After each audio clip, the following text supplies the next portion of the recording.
design an encounter and then take away our best tank, or the encounter can kind of skew things.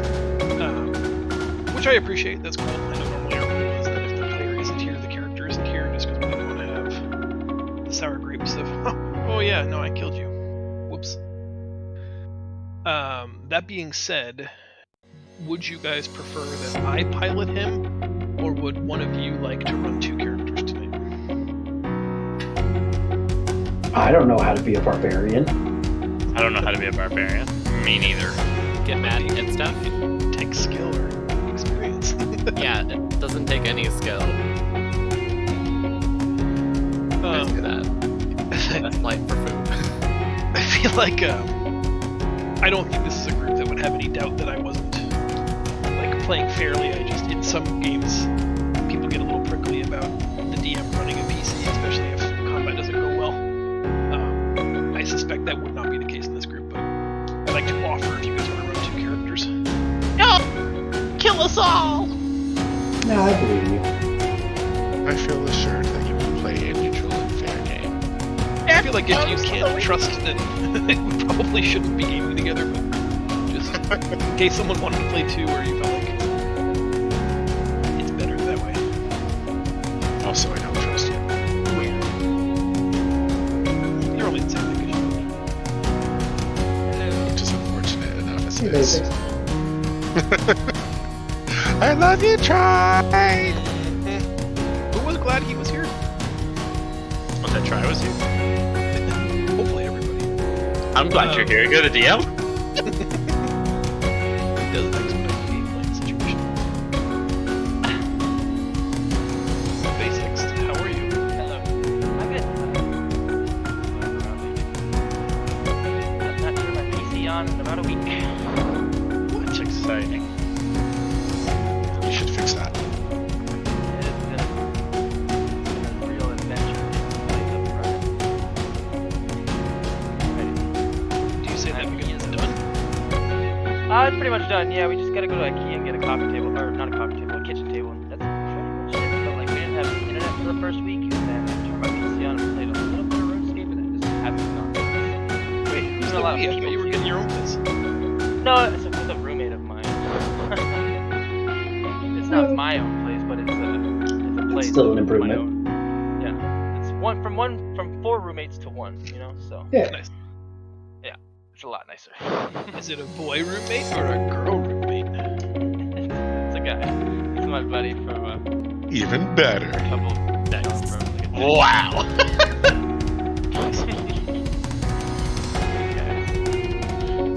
Oh, you. You're joking there. You know, Oh, but you. I'm sorry. I'll stop this. Oh, Hugh. Better than Oh, Hugh. Hugh. My last name's Mick Hugh. Yeah, that is. Don't say that sort of thing on the internet. Dax already has your credit card info now. Oh damn. Damn. Don't go too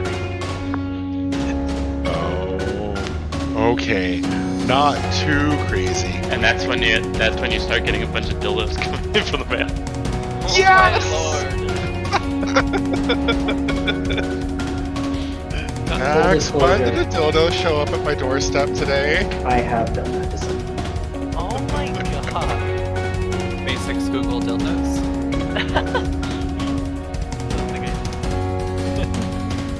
A long time ago, Sure. I found a company that was doing, it was like a wine branding company, so they would specifically create like unique labeling for bottles of wine. But one of their like promotional free giveaways was like little pocket clit massagers with their company logo on them. Oh dear. And it's like, let's all be adults. Sure, that's a thing that exists, and I'm sure some people will get use out of that. But like, is that really like your go-to replacement for a business card? I'm mean, not sure. If you're I mean, really arguably, investing- depending. Sorry. Like, if you're aiming for the mid-40s housewife market, like most That's fair. winemakers probably are, alright, yeah. You hit it in the nail on the head, but also, what the hell? Yeah, I guess the edgier the better. Megan sent some free gifts to professional friends of ours. That was a little bit of fallout. Did you send this shit to me? Yeah, at my office? My God. Sure did. Whoops! Wait, you didn't open it, did you? In the office. That's kind of on you. Good times. Is that Fight Club, maybe? Sorry, no. In this event, we only use the indefinite article dildo or the dildo, never or dildo.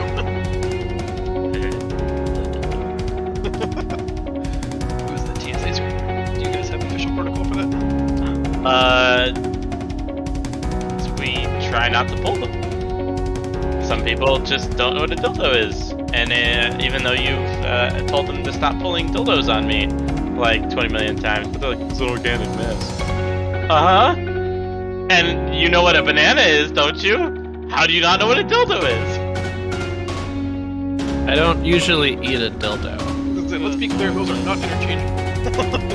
Yes, but when you have a very long shaft and you have two little balls at the end, All you're right. like, The actions when I put a banana in my mouth are very different from the actions with a dildo.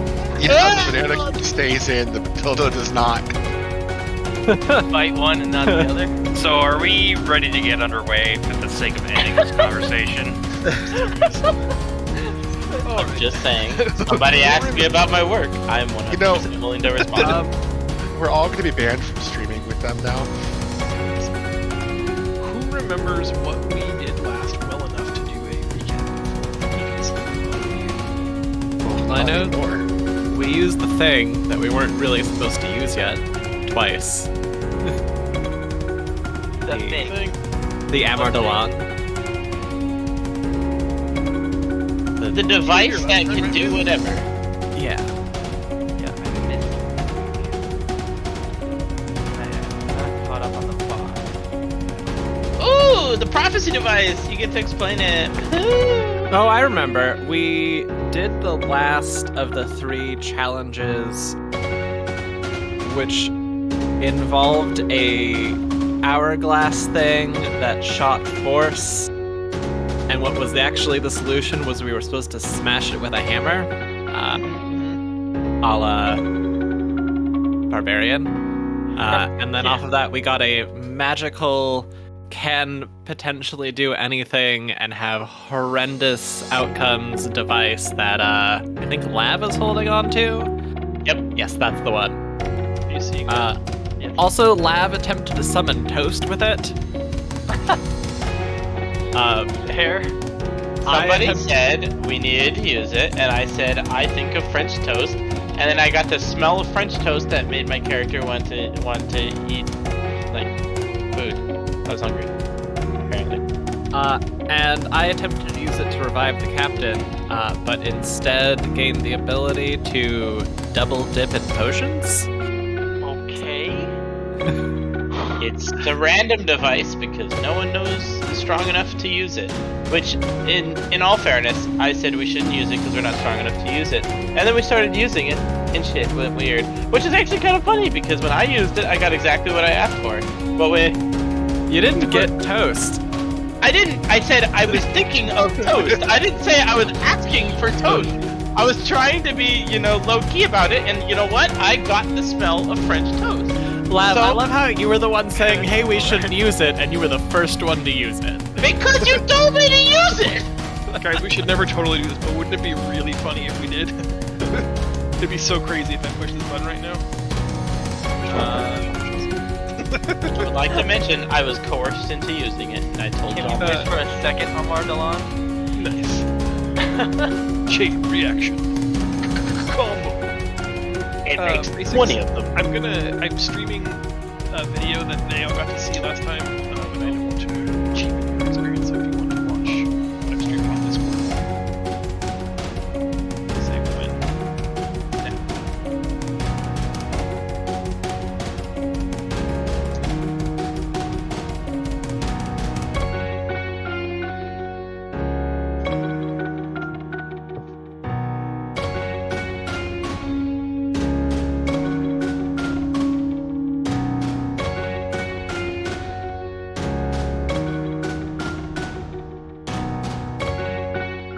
sentient life on Meridian was a race of beings known as the Sawagan. Existing at the nexus of planar intersections, the planet's inhabitants were given the power of first magic. Over a millennia, they mastered the elements, and were working on a grand spell of unification to express this mastery of all 8 schools of magic, and they existed in relative harmony in island colonies around the globe. That all changed when 3 powerful beings, not unlike gods, arrived in Meridian, fleeing their dying universe with an ark containing samples of all known life from their homeworlds. These beings were known as Umbrin the Hungering Shadow, Argenta the White Flame, and Tellus the Unbroken. Meridian's connection to every plane and abundance of natural resources made it the perfect place for the gods to recreate their lost home by deploying the sacred ark that was in their charge. But in their attempt to do so, the gods encountered the Sawagan, who were unwilling to relinquish or even share their world, and a terrible conflict arose. Tellus fell before the might of the Sawagan, and in reprisal, the 2 remaining gods severed the native race from their connection to magic and sank their island strongholds beneath the waves. Unknown to the gods, this action had the unintended consequence of closing the gateways to the external planes they had traveled from, save some narrow areas where lingering influences remain. Using the last of their great power, the Sawagan genetically modified a portion of their population to survive underwater so they might wait for a time to retake their world. Those who were not able to seek the refuge of the deep seas were killed. Believing they culled Meridian of its inhabitants, the remaining gods seeded the planet with all life as we now know it, and they, as well as time, forgot the Sawagan. Prior to the devastation of their civilization, the crowning achievement of the Sawagan race was the creation of the Amar Dalon, or Unwritten Destiny. This powerful magical artifact alters reality itself and can make anything possible. The Amar Dalon was hidden safely away in this ancient temple, a piece of their ancestral heritage meant for the Sawagan race to one day recover. In the hands of a novice, the results of its use could be chaotic.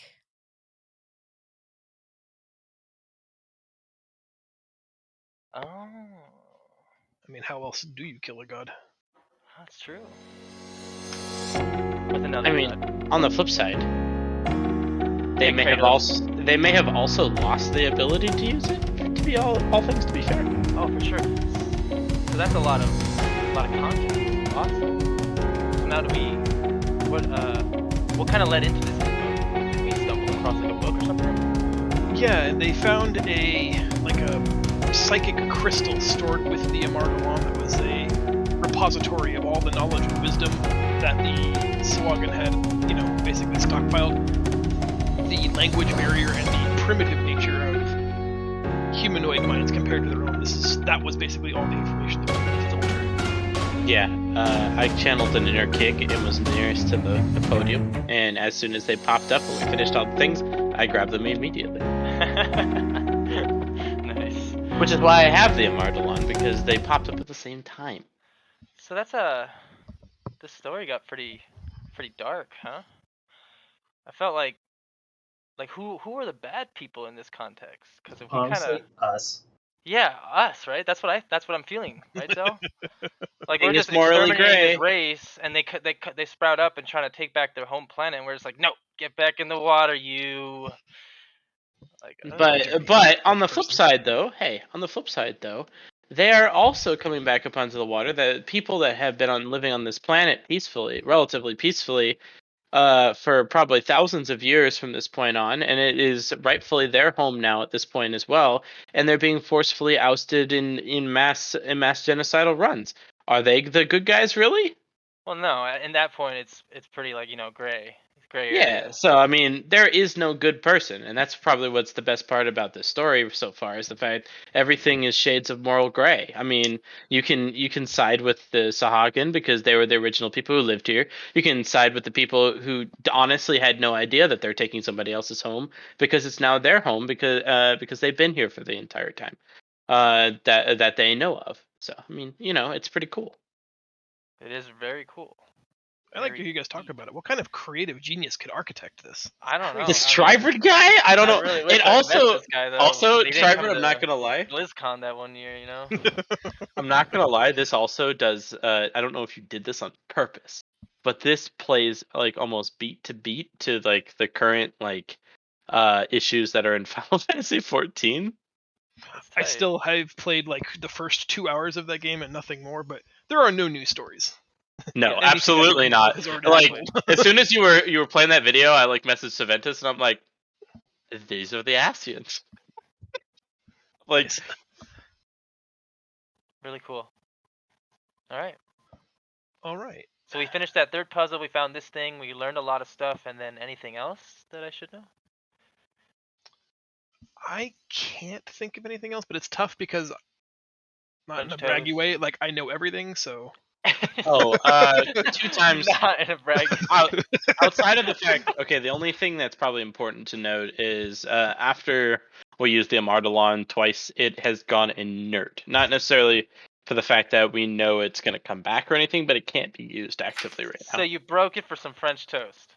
I didn't break for some French toast. Yes. I didn't break it for some French toast. It worked again afterwards. Feisty broke it to bring a captain back and therefore became an alchemist. And wow. So best case scenario, you only half broke it for some French toast. No, I'm not going to accept this. That's okay. Never We accept it for Considering- you. But On your behalf. considering I didn't have to roll for the French toast, but Feisty did have to roll for the thing, I did not break the thing. Okay. I wonder what it'd be like to channel my key into it. Well, I feel like King's a little We'll have but to he didn't get to try. we'll have to figure that out when it comes back. So like classic artificer, find a magical device, you just want to put your dick in it. I mean, how else are you gonna fashion it into an arcane gun? Okay. That's not what a love gun is.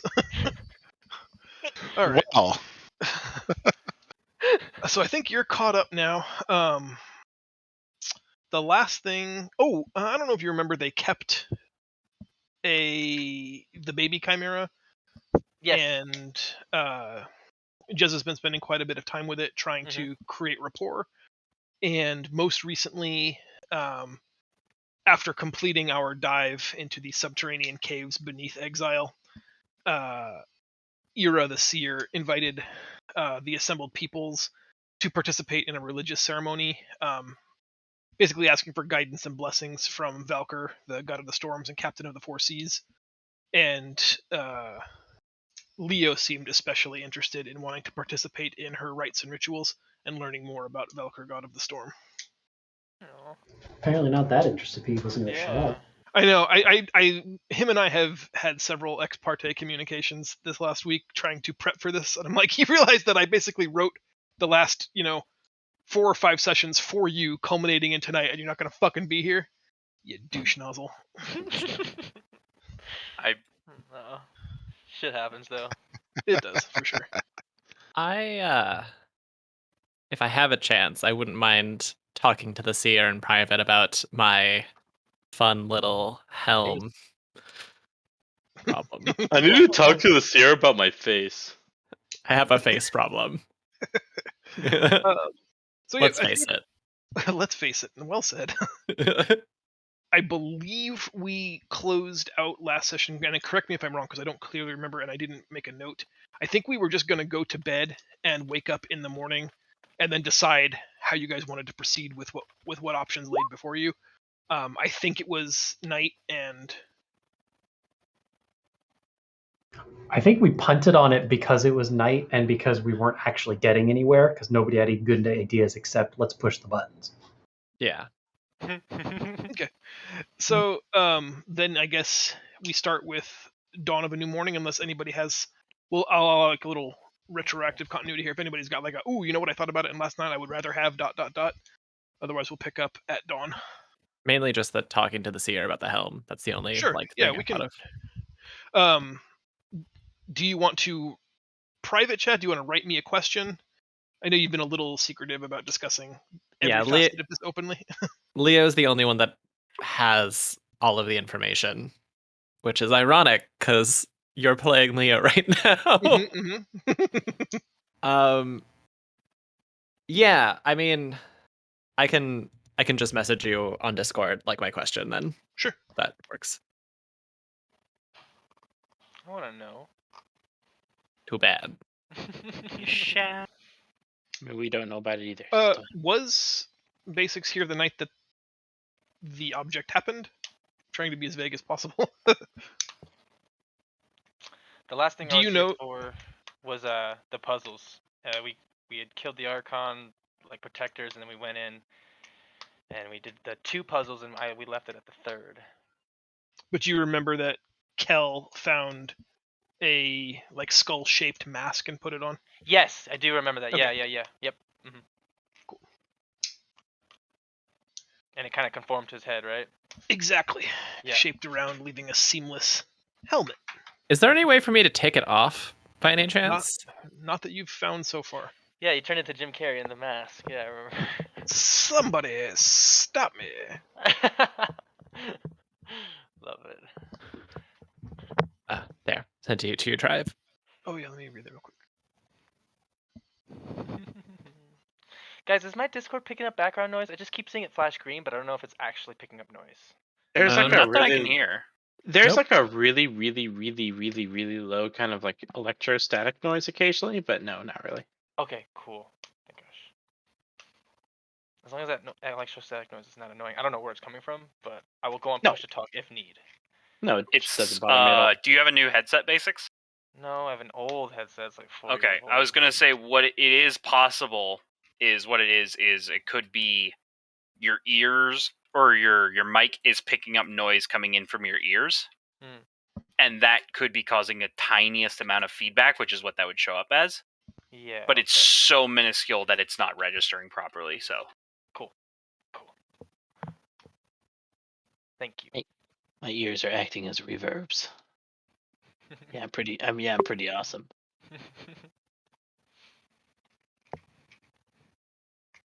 Sorry, I'm just typing out a response real quick. Talk You're good. amongst yourselves. Hello. How are y'all? Amongst yourself? Well, how are you? Has anyone tried Unite yet? Mm-hmm. The Oh, okay. Pokemon thing? No. I'm 2 whole games into it, and I'm pretty sure I'm the best. Fuck yeah. What did you pick as your first character, Zell? So I picked Elderglass because I think they're cool, You're and the man. and then I didn't realize that meant that I had that Pokemon. I was like, oh, I maybe should have thought about that more. I thought it was just like a cosmetic thing. Oh. No. Yeah, I mean, it's like the champions from Hero, right? But Eldegoss is awesome, and we need more Eldegoss players. I don't know. I've played 2 games of Garchomp and have just ran around being a monster, and nobody can stop me, and it feels good. If you like Garchomp, for sure, he's so destructive and gross. Definitely an MVP worthy character. I like Ninetales a lot. She's really cool. I've literally played 2 games, so I haven't had a chance to explore or experiment at all. But we'll see. I need to figure out how to read what abilities are. On the flip side, Weird. Go ahead. I was gonna say on a slight kind of 180. Did you guys see the opening thing of the Olympics and the fact that they were playing a bunch of like Japanese video game RPG music? That's amazing. It was so good. It was like the Final Fantasy theme. I'm like, holy shit! And then it played when Alberia came in. You heard da da da da da da, and it was playing Proof of a Hero. I was like, what is this? Great. yeah, they also played they played Song of the Ancients too, didn't they? From Nier. Yeah, they did, and they also had the Dragon Quest theme. I was like, bro, like, yo, like 80% of them were Square Enix games, which I was just like gaga over. I was like, oh my god. Never underestimate the wealth of powerful nerds. I was so happy. That's our current world meta right now, though. It's all about video games. Everyone's about video games. Even us, the adults, obviously. It's crazy. So much integration. Did you see that they want to try putting ads into all video games, not just mobile games? Oh dear. Yeah, I mean, they already do that with if you've ever played Call of Duty, like the Warzone. I mean, that like trying to get into a game is kind of confusing insofar the fact that you get so many ads that kind of pop up at you. It's like, hey, buy this, hey, buy that, hey, buy this. Mhm. You're like, well, fuck. You know But what it's game all does that right? pertaining, right? Yakuza does that right. Ooh, How Yakuza does 0. Yakuza do that right? Because seriously, you'll go into a bar and they'll be like, all right, cool. Which of these 20 liquors do you want? Oh, it turns out they're all actual liquors. And the bartender, when you order one, is like, well, let me tell you a little bit about this liquor before you drink it. See, that's great advertisement. That's product placement. That's the good way of advertising, rather than having a game with like no product placement, but in the corner there's just like this ad that you can't ever remove. It's just like, hey, buy Raid Shadow Legends. When you guys really? are done, I'm ready. Alright, I'm Okay. ready. Thank you for being patient. Yep. I still don't know. It's tough with a group this large to have private conversations, and I still don't know if it's more or less disruptive for us to go down to a different voice channel or try to just type it out while we do other things. But I I mean, appreciate your you patience. guys can probably duck out, but we're also probably capable of entertaining ourselves, and I'll never miss an opportunity to talk about Yakuza. All right. So everybody sleeps better than they have nights previously. There's a soft sort of rolling thunderstorm off in the distance over the sea. Everyone takes a certain amount of comfort and solace in that. There's something about the storm that's almost friendly. Everybody wakes. It's a warm morning, and we'll do early morning chores. The first early morning chore that we have to do is to have Kel make a wisdom saving throw. Fuck. I lend you my halfling luck. Too bad. If he misses it, is he gonna like slowly lose his insanity? Well, I mean, with a 6, it might not be so slow. Yeah. Oh boy. Uh, It was a I'm gonna charisma save last time. And if you That's rolled a 1, I can't believe I rolled a 1. It's having a bad morning. I think you should roll an advantage after such a restful night of sleep. That would be nice, but I'm pretty sure homie don't play that way. Hey, I'm just offering up a suggestion. pardon my English. Seems should be seem. Ah.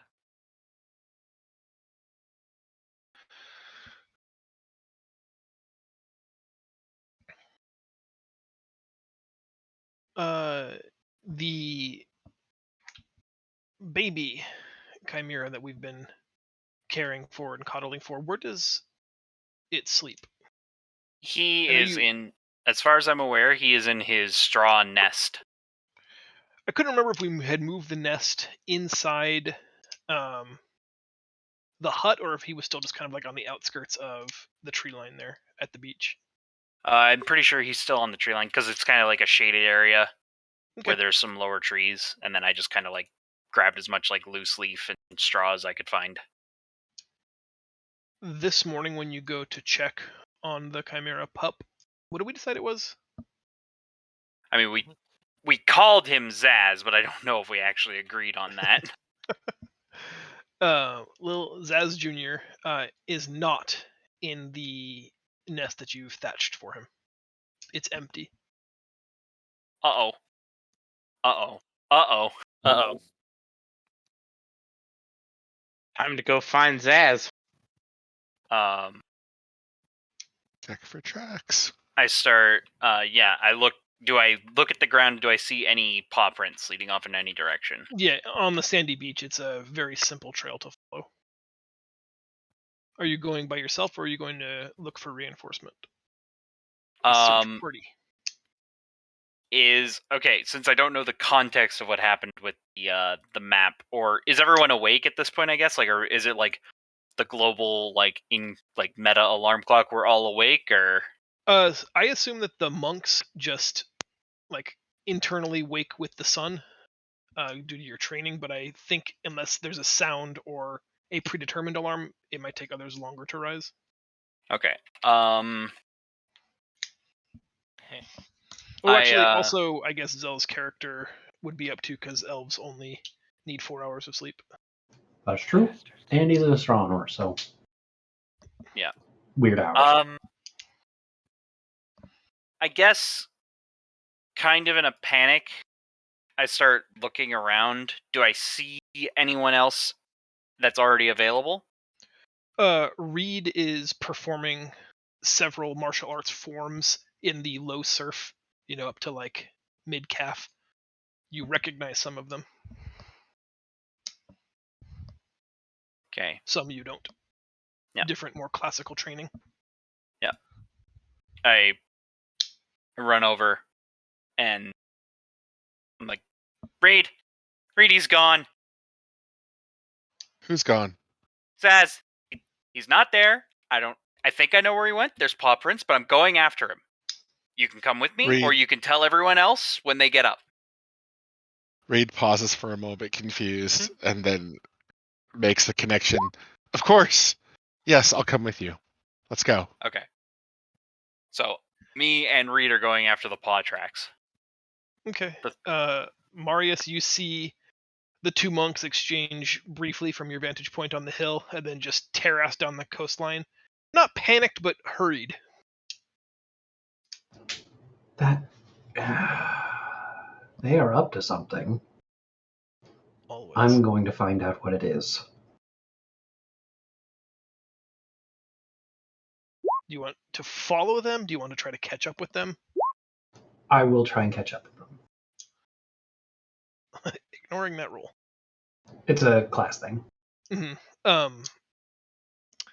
Without much need for a perception roll, the two monks, as you guys are making your way down the coastline, see that Marius is not running, that would be beneath him, but impressively power walking, seemingly to catch up with you guys. It's a goblin and a halfling. He's making decent strides in catching up to you. We're monks and we're fast. Decent strides. That's good. It doesn't take long for his pace to catch up with yours unless you were going to take, extraordinary measures to elude him. No. Do it. No. Do it. Beach race. 3, 2, 1, go! Stealth. Yeah. I see Reed I see Marius coming up on us, and I slow down and I beckon him over, and I say, I don't know where Zaz went. We're following his tracks. I believe Zaz was buried yesterday. I do the, I look down, I clench my fist, and oh my god, the Chimera! Junior, I call over my shoulder. Yes, the other monster. Oh, snap. Oh. Reed scoffs. I point my finger at him. I'm gonna break your ankles. You say that again. Because that's all he can reach. I'm sure I don't know what you mean, but Yeah. I also don't want Chimera running around this island again. So let's find the thing. All right, let's go. Come, keep up. Working as a trio now, you follow the adolescent Chimera, the pup's prints, through the sand, dashing about, taking erratic twists and turns every which way. Like a aimless child, just, wherever there's a shiny or a smelly or anything of interest, he just darts across. You're now almost a quarter mile or so from the hut when the tracks that you're following take like a sharp 90-degree hook into the ocean. In the surf, there's some blood in the sand. The tide is causing it to be like streaky and like spilled ink being carried out to sea.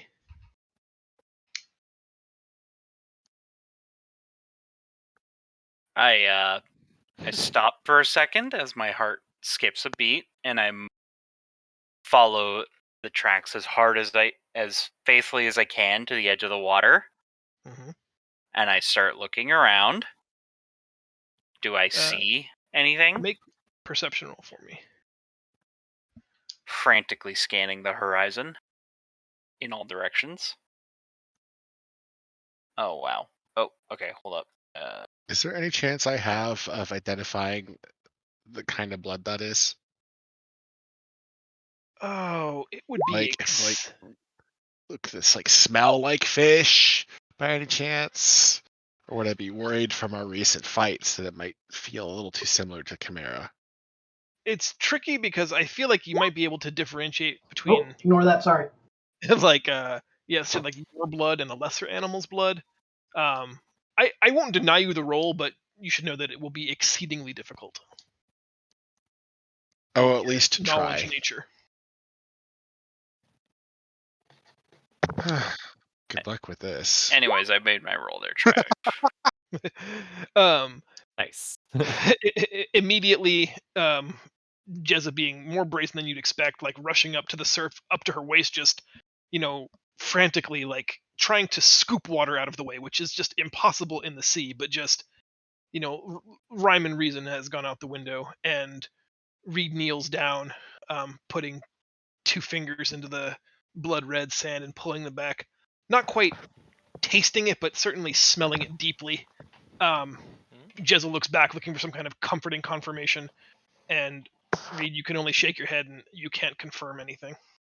This could very easily be Chimera blood. Even with, did I really get nothing with a 21? You search around, the tracks disappear once it hits water, and in the immediate vicinity, there is no sign. All right. Marius is here to fix things as usual. Oh my god. Even I hate this character. That's just so well done. I know, seriously.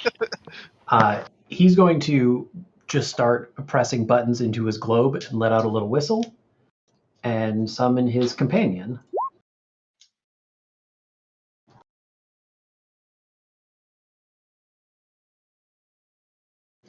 And he's going to say, all right. And the goal is to have this companion do a sweep of the area to fly around and see if we can spot anything worthwhile. Okay. Do you? Oh, it's does it share language with you, or do you just see through its eyes? I did not share language. Okay. Did you give it a cracker? Oh, let's talk about what it looks like.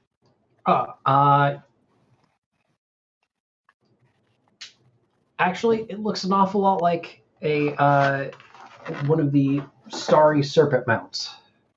Oh. Like it's going to be a string of stars. An astral cloud serpent. Yeah, Nice. just like peacefully waving in the air. That's awesome. Nice. It flies a Draenei paladin from another world on his astral cloud serpent mount. Crossover.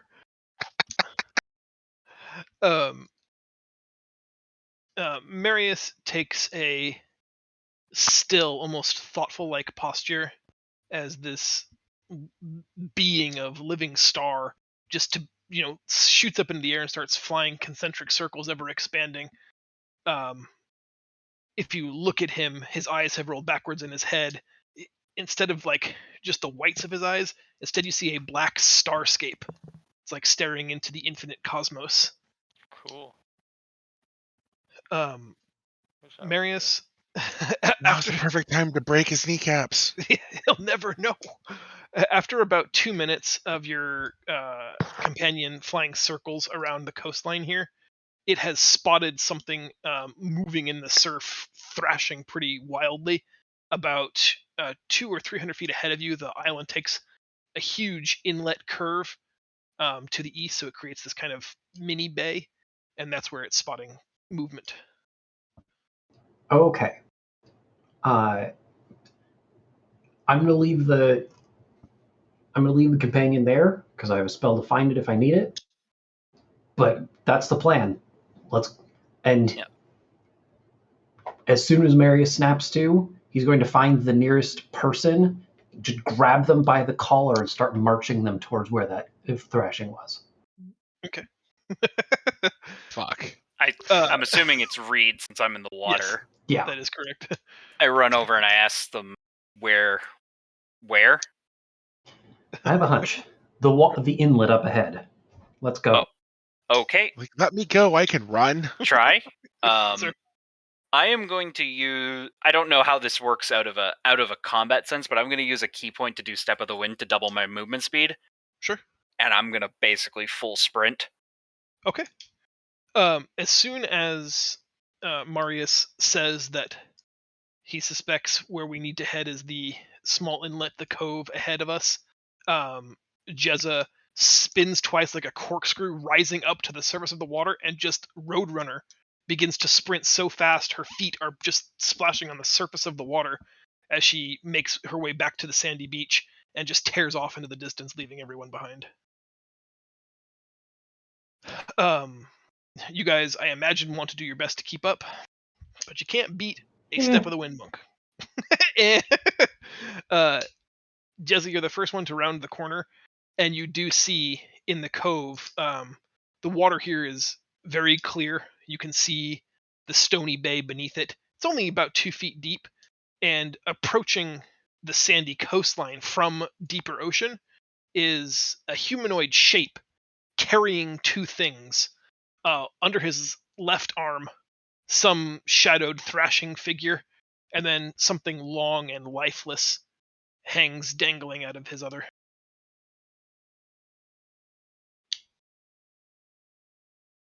A humanoid shape.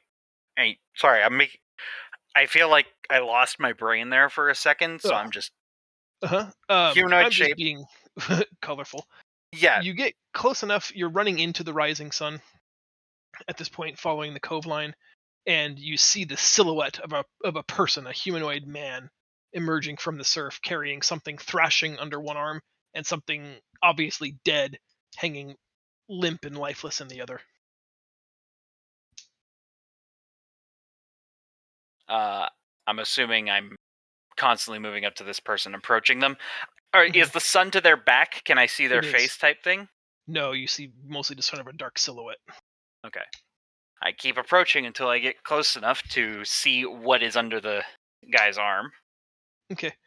You race until you're within, 50, 60 feet of this person, where you immediately recognize the shape of Leo, who's emerging out of the surf, shirtless, just in his small clothes.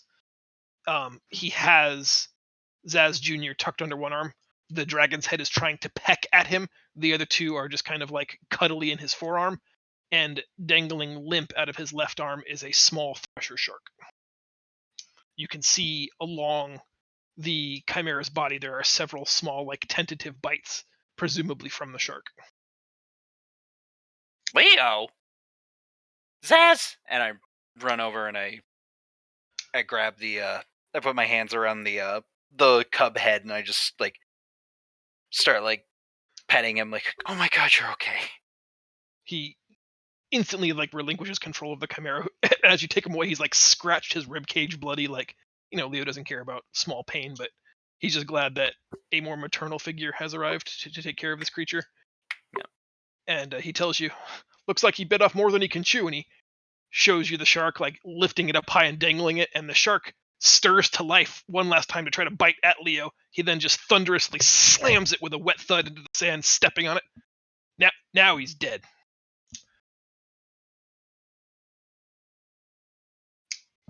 The chimera is basically almost as big as me, and it's still a baby, so I'm just kind of hugging it at this point, and I'm just petting it. You're okay. Reed and Marius turn the corner into the cove. At about this moment, you see a slightly bruised and battered Leo just standing as wide as he is tall over the scene of Jezza hugging a slightly injured Zaz Jr. with a dead thresher shark in the small crater of sand that Leo left. Reed quickly approaches Jezza and says, "Here, let me help." And if it's allowable, tries to tend to the chimera's wounds. Yeah. Do you want to use your healing kit? Yes. Roll some HP for me then. I think that's trying to remember what it is. And actually, before you roll that, I'd like an animal handling from both of you, but I want one course. person will be granting advantage. So you guys decide who pilots the roll, but that that person makes it with advantage. So either think of it as like you're helping Jezza or Jezza's helping you, but I don't, I whoever you have imagine in my mind, Jezza is trying to comfort and hold down Zaz Jr. while I try to bandage him. Actually, can I interject? Sure. I would love this to play out this way, that while the two of you are trying to put together some sort of animal handling and the thing is just biting the crap out of you, Demarius just saunters over, looks at the situation, and says, "Hey!" to the Chimera, casting a really quick animal friendship. Nice. Oh man.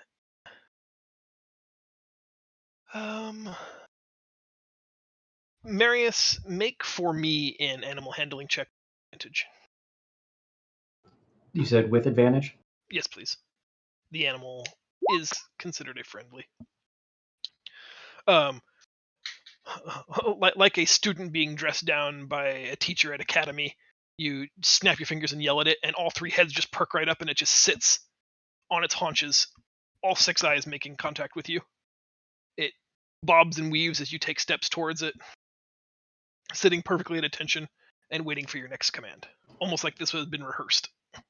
The spell requires a small bit of food, so I'll have between my four fingers and my thumb 3 morsels of some sort of meat from my rations, and I'm just going to wave them in front of my face to keep it hypnotized for a minute so that it can be patched up.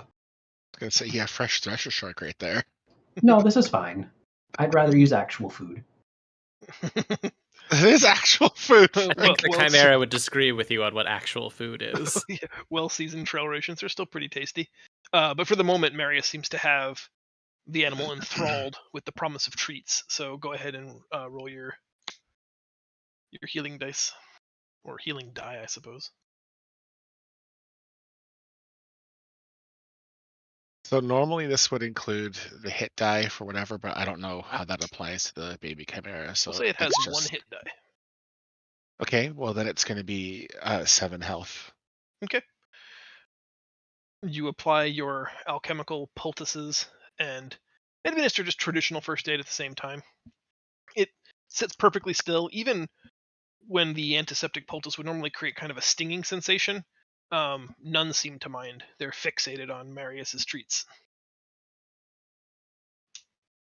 As I finish bandaging up the small wounds, like, good Zaz Jr., and pet each head gently, not even sure if it's acknowledging me, if it is even aware at that point. They're all and aware then I of turn you. to Leo. And the dragon head specifically takes like a quick sniff of your hand to make sure there's not like a better offer. But once it smells that it's just your hand, it goes back to the treat. And as soon as the healing's done, Marius is done as well, so he will pass off the 3 treats. They devour them instantly, looking for more. You're welcome, Goblin. And I suppose you had something to do with this too, Dwarf. Good for you. Anything else?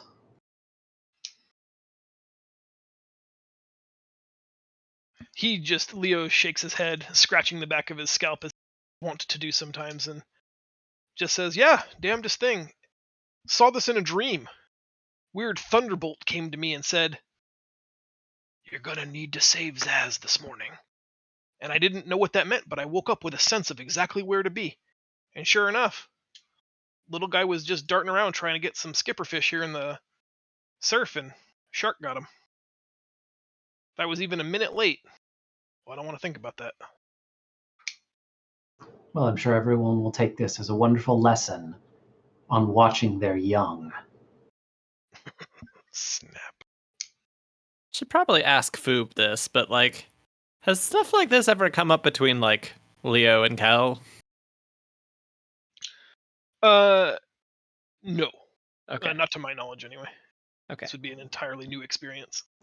That being said, what was that about a dream?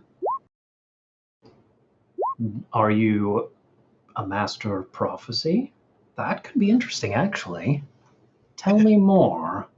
He tells you that he's only a master of the forge, tapping at his manville. It was worth a try.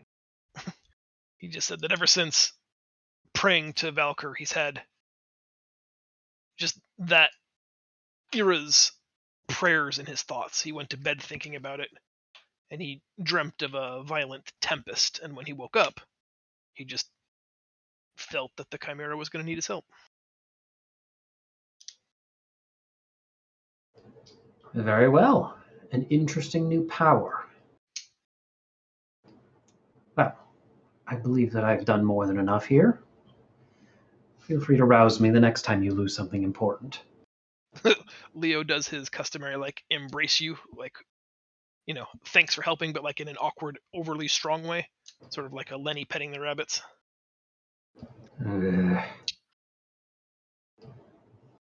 Marius is going to give a whistle to his companion, and then we're gone.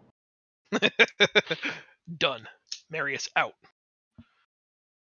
Reed glares at Marius as he walks away while tending to Leo's scratches and bruises. He thanks you, and the next most important thought in Leo's mind is what's for breakfast. That's a shark? He likes the way you think. He just wants to drag it back by its long fin.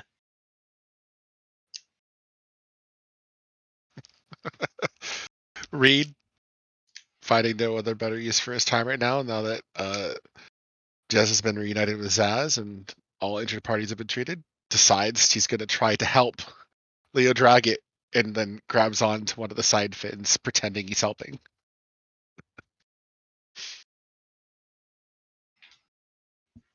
Nice. Hold on one second. Go ahead. I'm basically just kind of still petting him, making sure he's okay, and kind of hugging him. And then the very end, before we leave, I kind of put one hand on the dragon's head, one hand on the ram's head, and I kind of push them all together, and I go, "Don't play in the ocean." Every time you attempt to set the Chimera down, he wants to be picked up again. He's giving you the classic ups. Maybe taking advantage of your obvious sympathies for him. He's doing the up dog. Puppy. Yeah. Sorry, nobody did. Oh no, it's fine. Yeah. I attempt to pick up my baby Chimera. I won't require a strength check unless we have to do something heroic, but it takes all of your training, every fiber of your being, to hoist this creature up, and you can see that he's happy. This has made him quite content. Yeah, its serpentine tail almost wags, but you are straining under a heavy load for sure. Yeah. And you guys walk back all the way to his nest just outside of the seer's hut, and you see that the rest of the party has roused and begun to help with the preparations for breakfast. As we get back, Reed calls out, "Hey, I found a dwarf, and he came with a shark!" Leo asks if anybody knows how to prepare this.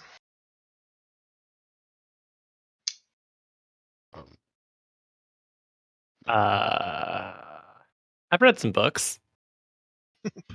Good.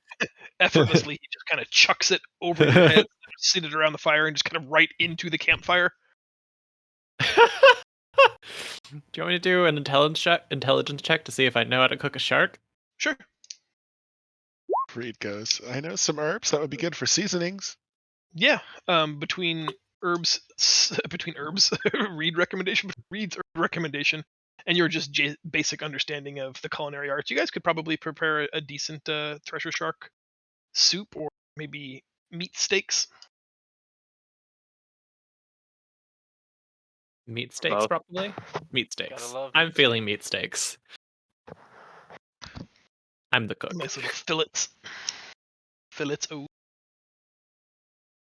It doesn't take long to get that all prepared. It's enough to feed pretty big shark. And it's now almost 9 o'clock, and everybody's eating delicious, fresh barbecued shark breakfast.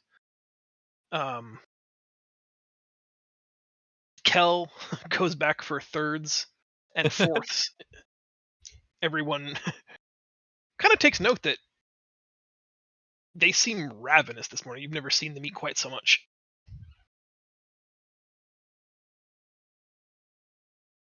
It's a really good shark. Is he feeding his face or is he feeding that skull mask? Hey, Cal, you doing okay there, buddy? Yeah, I'm doing fine. Okay.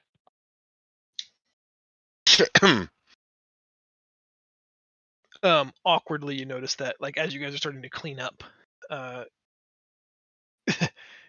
Kel is going around and just like finishing off everybody's leftovers. In one instance, you think you actually watch them eat the like cartilage-like bony substrate that the meat is clinging to, just to make sure nothing gets left behind, I suppose. And then they walk off maybe 30-40 feet away from the campground to talk to Leo. Just the two of them are having a close, very close face-to-face conversation.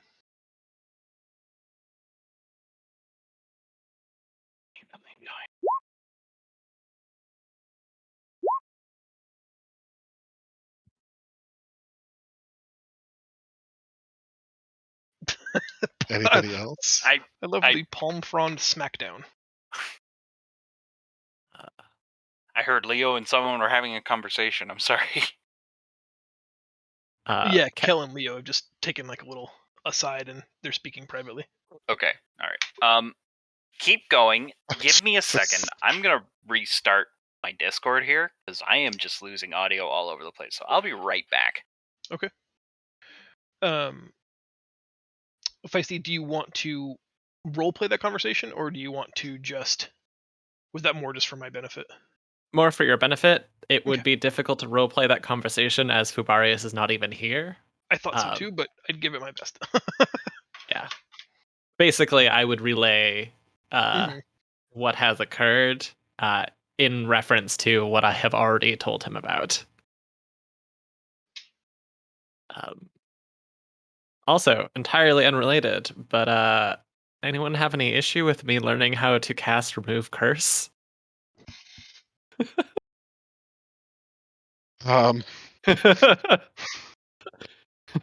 Reed eyes you suspiciously. It's on my shopping list. It's been there for a while. I've had a spell shopping list for like the past couple of months now. Uh-huh. It's out of Athena's book. It's totally fine. Nothing to worry about. That's what somebody who has something to worry about would say. I agree. I've never worried about anything in my life. That's a That's a lie. bullshit claim, and you know it. I call bullshit, sir. I call the bullshit.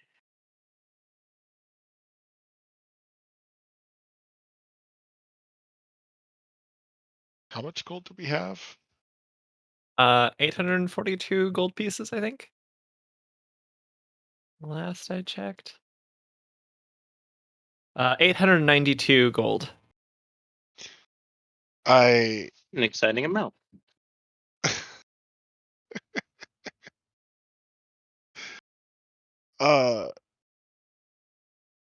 realizing that there may be a good reason behind this, Reed just nods curtly. Hey, that's what I'm doing today. But that's just Reed, not everybody else. I don't know.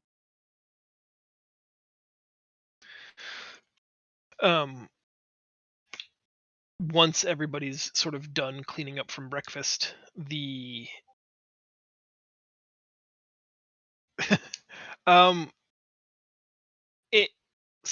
Feisty, yes, and almost like you're aware, but this seems almost like a compulsion. You know what you're doing, you know what your brain is thinking, although you can't seem to stop that impulse. Cool. Do you mind if I narrate that for everyone else? Yes, please do. That's probably going to be. Well, can I try and hide it? Sure. What? Sleight of Make a hand? sleight of hand, yeah. Good thing I'm really good at that.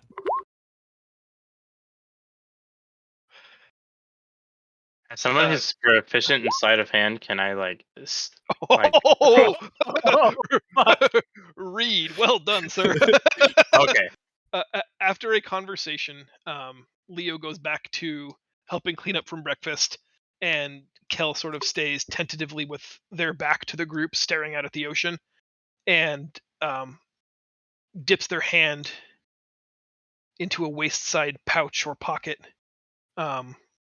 is manipulating or maneuvering something. Reed, you see them produce just a standard gold coin. Each of you has dozens of these. There's nothing unique or special about it. You go up. You think maybe that they're just having like a contemplative kind of thought or a rough morning, so you're going to see if you can offer any comfort. And you end up in the periphery of their vision just in time to watch Kel take the gold coin and put it in their mouth and begin chewing it. What? The metallic mask groans and strains, and it sort of sounds like putting a fork in a garbage disposal. There's just this horrible, horrible sound of metal being shredded and destroyed. Externally, you see a small ripple of gold color wash over the silver-plated helm, and the eye sockets flash this deep, haunting green color for a fraction of a second. And then everything seems to just return to normal. That's not creepy. Kel, Normally. from your perspective, the things that you were experiencing have subsided. Well, that's good. I'm gonna remove 1 GP from our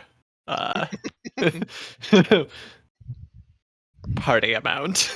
To be Seems fair. honest. Should we take the money from Kel? What if he gets hungry at like night? You know, when we're all sleeping. A little snackaroo. So I'd like to again ask, anyone mind if I spend 150 gold and research how to cast remove curse? I think this is Reed. interesting. I think you Reed. should just keep having a curse.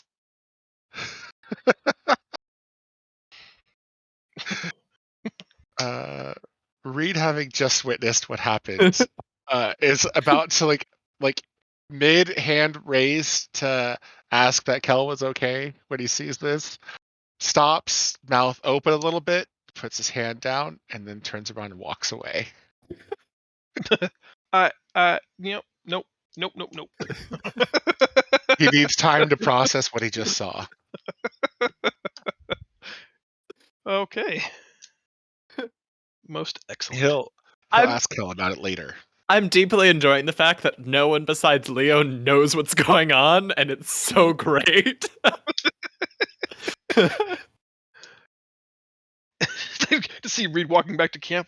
Is everything okay with Kel? Yeah, I'd hide your money.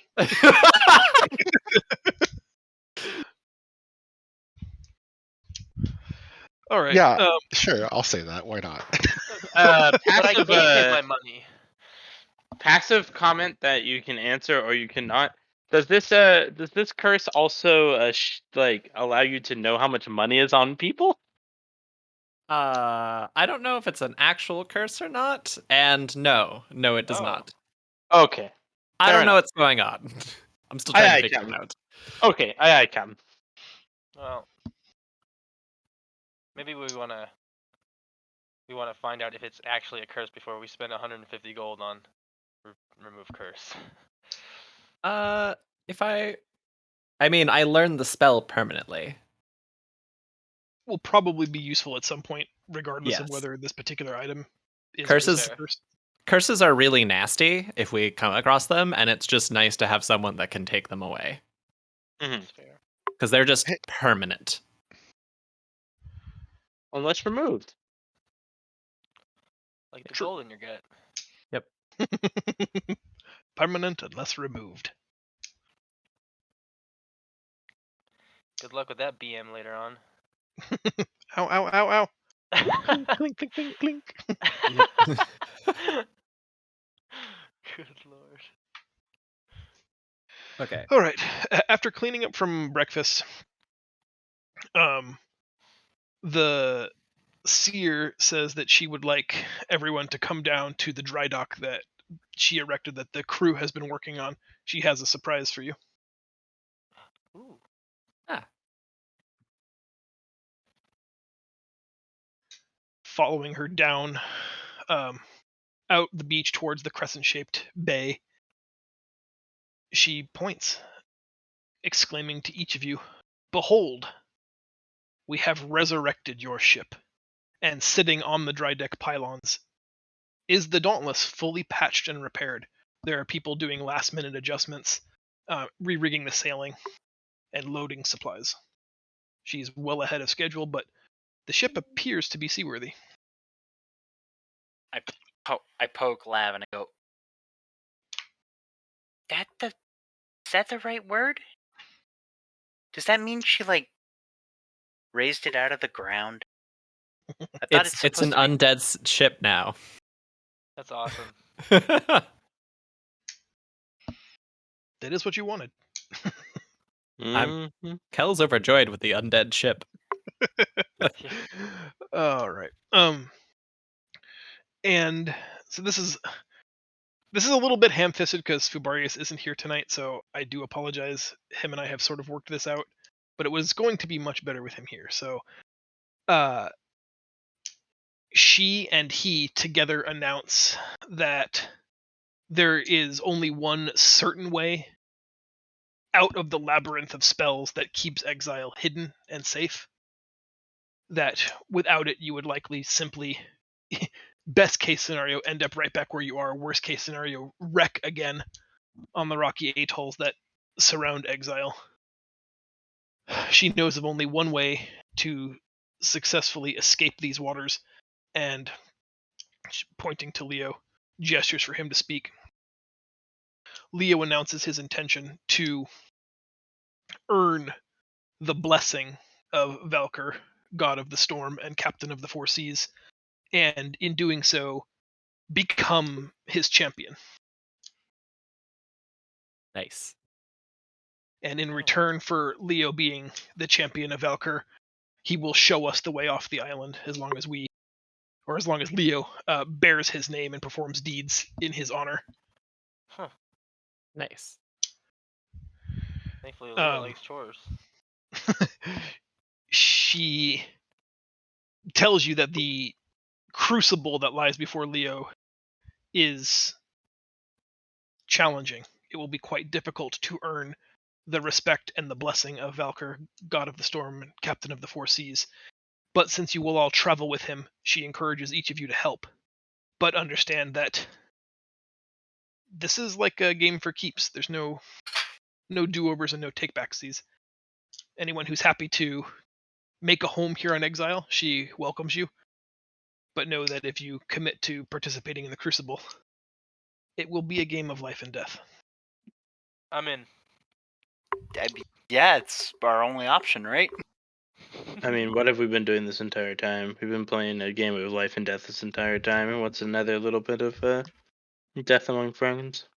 Alexis Thanks, out here Alex. Alexis out here just completely giving up on life. I know, right? I mean, we're all a little dead inside, right? Looks at Kel. I'm pretty live on the inside. Just the outside. Yeah. I'm gonna help Leo, which I'm gonna means that help I'm you. gonna forgo researching that spell for today. Unless I have 6 hours somehow also in addition to doing the Crucible. Just don't sleep tonight. I don't think you'll have 6 hours. No, you'll have maybe 2, but I'm okay with like partialing that out if you want. Say do 2 hours now and 4 hours the next chance you get a chance. Okay, yeah. Anyone object to me taking party funds to do this? Nope. As long as you don't eat any extra. None of you saw him eat. Reed is the only one that saw this happen. Oh, my fault. See, it wasn't fair because I was about to say I have a proficiency in sleight of hand. Would I be able to passively? And then he rolls a 20, so I'm like, all right, I'm gonna keep my mouth shut. If you want to make a perception roll, you can see if you would have seen something. Sure.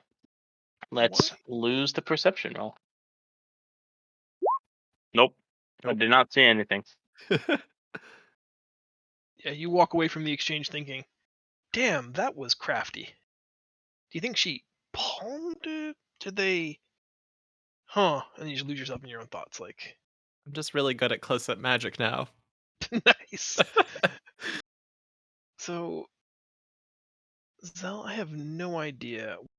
Your character does not want to cooperate. I'm sorry, I'm stalling a little bit here as I move us to the Hey, next thing. you nailed it. My character does not want to cooperate. That seems fair and true. That checks out. Give me just 1 second. I put all of my previous combat scenes in archive, and I think I can't grab your character from the compendium, from the journal. It's giving me That's just weird. yeah. It's extremely weird.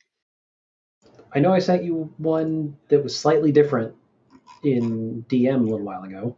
I can send that again. Well, it's not even that. It's not. It won't even populate any token. It's giving me the square picture that's tethered to nothing. Oh, weird. Yeah, that's what I said. I'm just trying to find a previous map that I know that you had Marius on, so that I can just copy it from there.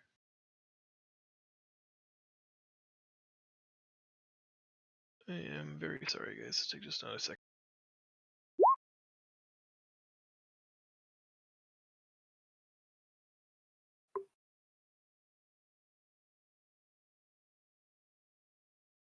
Huh.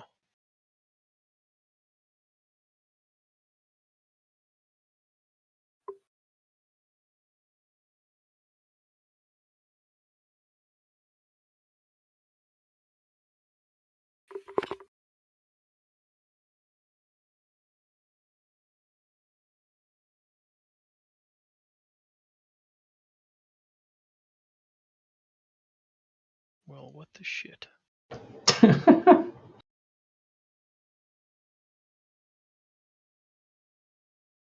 D&D paused. Why is D&D paused? Because the token doesn't exist anymore. I am very sorry. I feel like at least once a session, there's always some just confounded technology reason why I hate Roll20 that stalls the game out. All right, well, in the meantime, Yakuza. I gotta ask, all of those songs that were played for all the nations, is there any chance that one of them was a Yakuza theme? There was an entire list of them. Hold on, I can. Do you have that somewhere? I'm gonna look it up again. Because I would love nothing more than for Botswana to walk out to Koi no Disco Queen.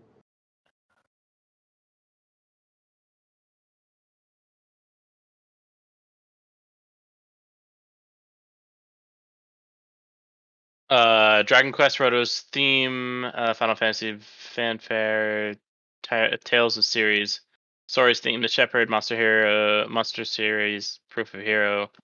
I could also just post this in, somewhere. I chose Roll20 for some reason. That was a weird interlude from the conversation you two were having. Yeah, ignore that.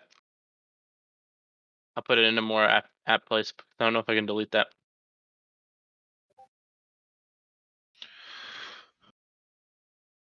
All right, I think I'm ready. Again, I apologize. Oh my gosh, they got Soul Calibur too? They did.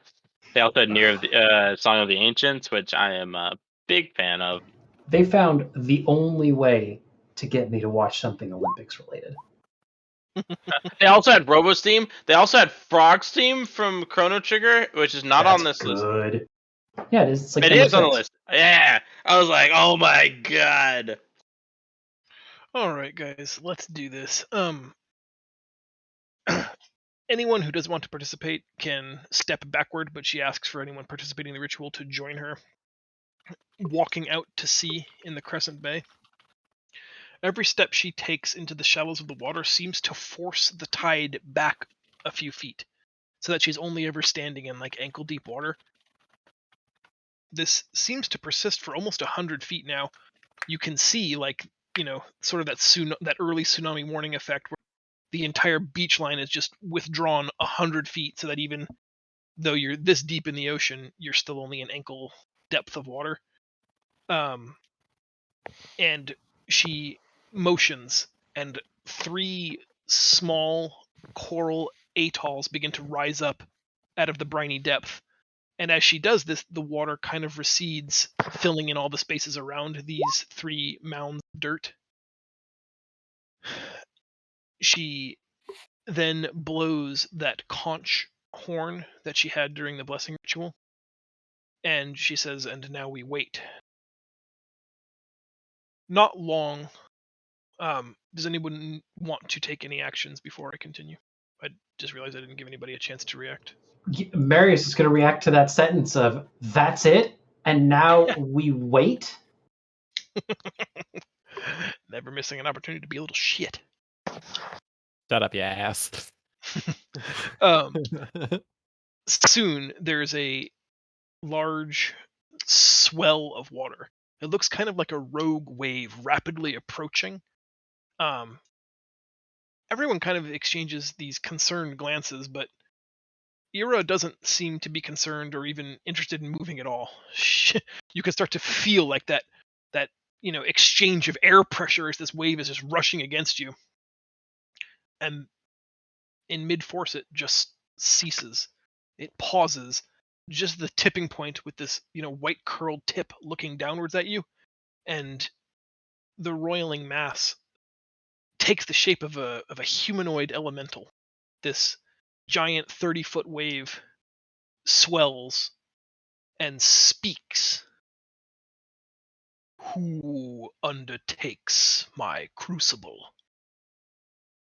I point at Points to Leo. Yeah, everyone steps back, volunteering Leo Stronghammer. Leo stands forth, clenched fist against his chest, pounding twice. "I do. And these, they stand with you." I'm standing behind him. Yeah. I mean, Eh, Kel's Yes, definitely we down. do. The giant amorphous wave looks at Ira, and she bows her head. "Yes, my Lord Valkyr. They have been made aware of the risk." "Excellent. Then allow the crucible to begin."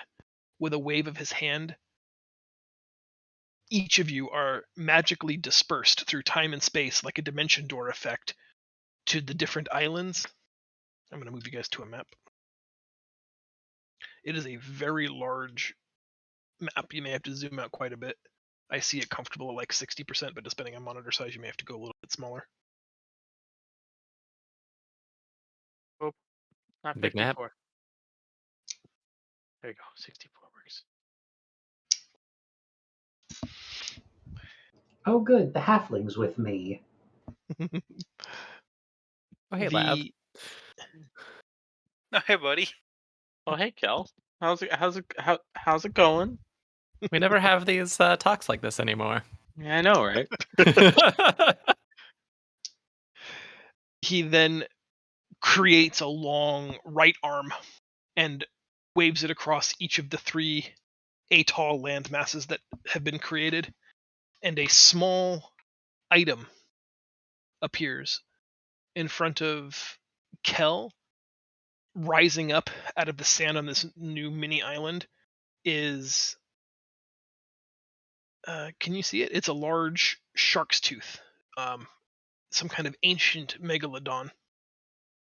In front of Kig materializes a massive shell that looks not unlike the conch horn that Ira blew.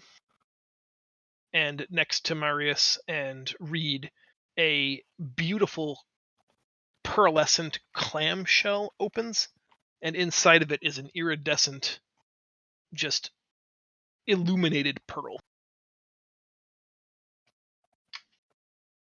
The avatar of Valkyr speaks in a language you don't understand, and the last bit of his ritual ends, and I call upon the servants of the four seas.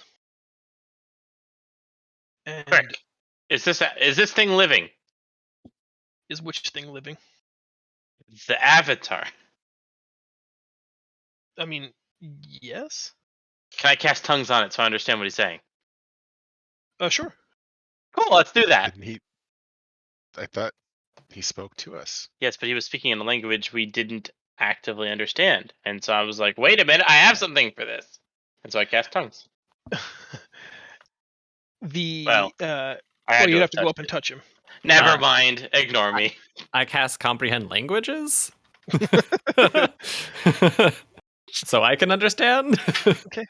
He names each of these four lieutenants in the aqueous language of the elementals, and is basically summoning. So this is the avatar of Valkyr, the Lord of Storms and Captain of the Four Seas, and has summoned forth a water elemental representing each of the four oceans on the world of Meridian.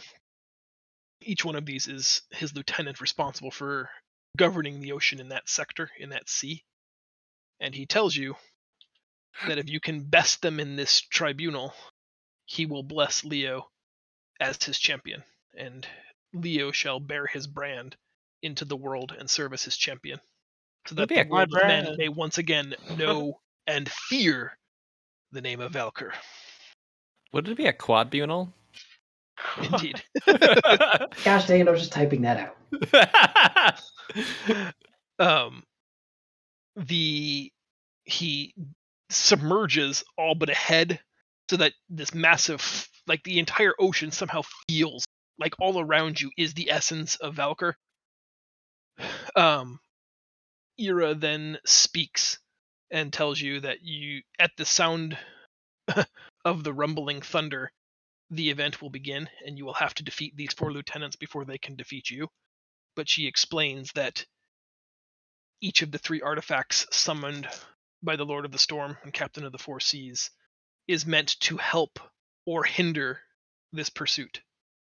She tells you it is known that the pearl in the shell will restore healing to the most injured among you, that the shark's tooth will harm the healthiest among you, and that the shell will conjure ravenous carrion crabs to harry the injured. Okay. Use them carefully and use them thoughtfully. Wait, the most injured, is that among us, or does that include lieutenants? I think that includes the Her lieutenants. explanation seems like it would include them, yes. Okay. And with that, there is a crack of thunder, a singular bolt of lightning from the clear sky strikes the center of the ocean, and the four lieutenants advance. Let's roll initiative. Oh, butts. Ooh. Not too bad.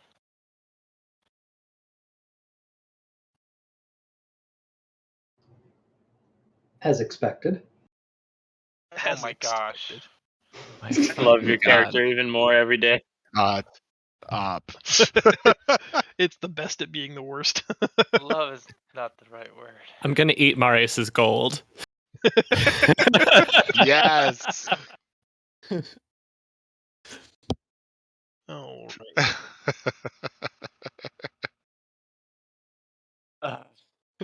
right. Marius, because you're the best, you go first. Hey. Oh, natural 20. Never mind. All right. Well, that's kind of a problem because what am I going to do? I can't heal anybody. Way to be useful. So instead, he's going to press a different button on his spinny star globe, and is just, I guess, going to like quick draw fire off a guiding bolt at the, I don't know, probably the nearest one. This guy, he's spooky looking. Let me color mark them. That's a good call. Blue, probably not a good color.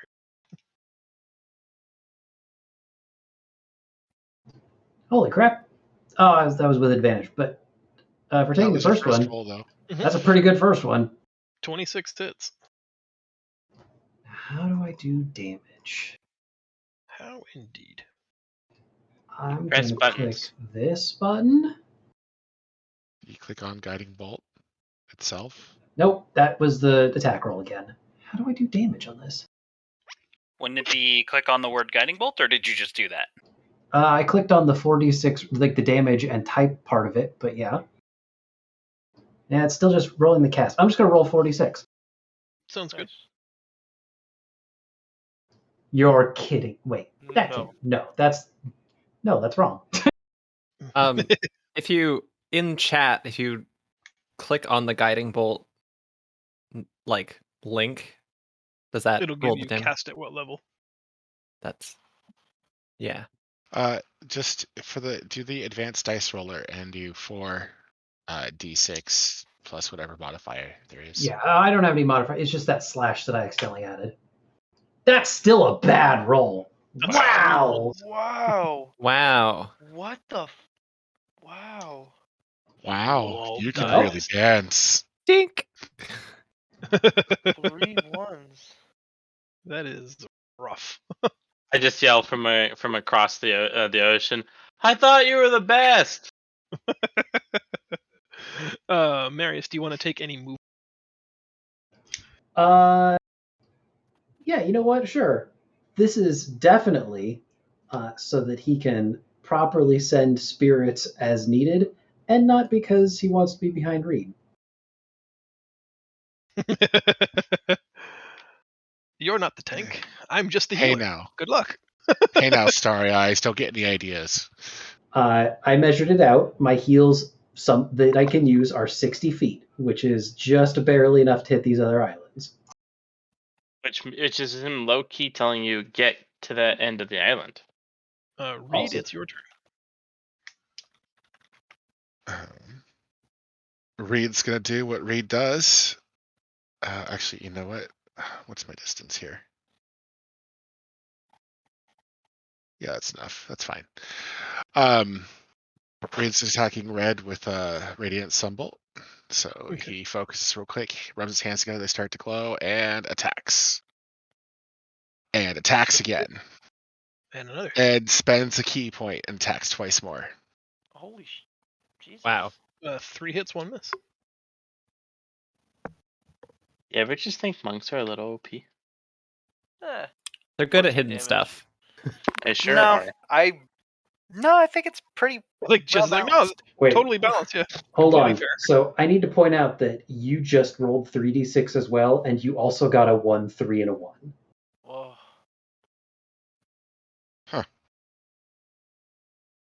Just throwing it out there. We're in Random this number together. generator. Bad dice. No, I got I only had 1-1.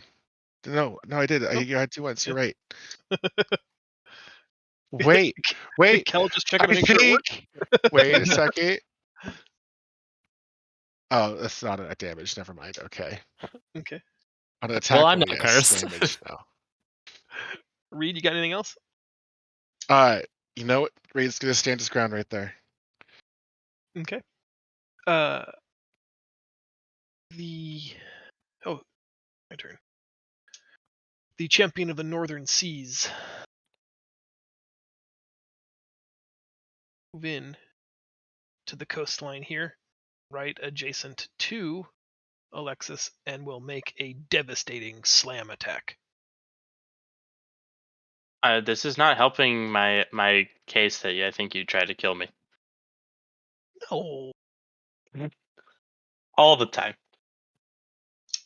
23 hits for 14 points of bludgeoning. Oh, fantastic. My favorite.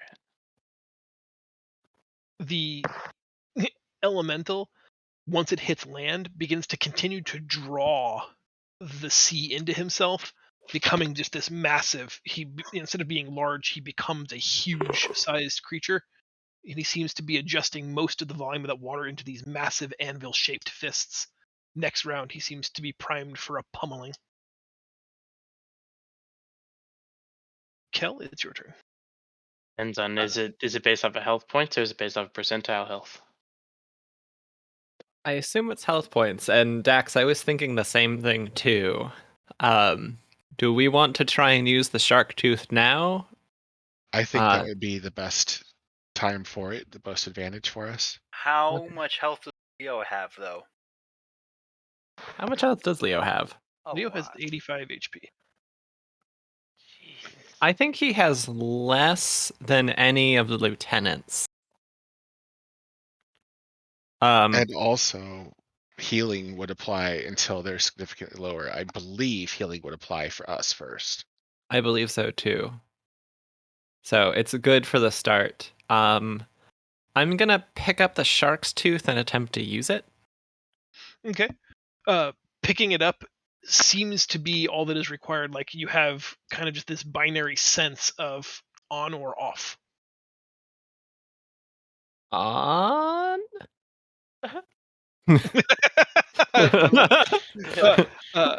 It I pressed the vibrates. button. It vibrates slightly, and all of the jagged edges of the teeth begin to grow, and they slowly begin to spin, kind of like the rotary blades on like a saw. You obviously drop the tooth to avoid being cut, but as time progresses, that cadence seems to increase, like it's faster and faster. Okay. That counts as an action, but you have a move and a bonus left. Can I make the assumption that I cast mage armor on myself before I got myself into this mess because it was called the Crucible? I normally say yes, but I did give everybody a chance to say do anything went any. That's He did. fair. I just assume that I always cast it before I do something stupid like this. Well, now you know for next time. Okay. Training wheels are coming off now. A year in. Mm-hmm. All right. It is time for the champion of the Western Sea. He seems interested in putting Leo to task right away, and rushes upon him, slamming him twice. I got a problem with that. You Go. said that's the champion of the Western Sea, right? Eastern. Well, I guess it doesn't really matter. Because I'm like, that's on the east. Does that matter? Or is it flipped? Is the map flipped upside down? Is south north? Doesn't necessarily mean that's where they are geographically is like the. No, I know. I was just like, I thought about that. I'm like, wait a minute. In my mind, I kind of had like a deeply racist way of remembering which one was which. Oh dear. Oh no. Yeah, he slams Leo into the sand a couple times.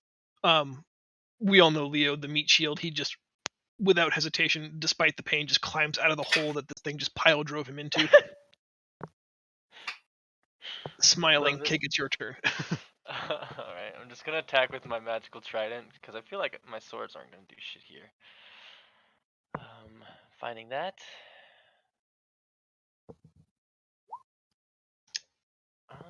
I'm sorry, I'm on advantage. The trident misses.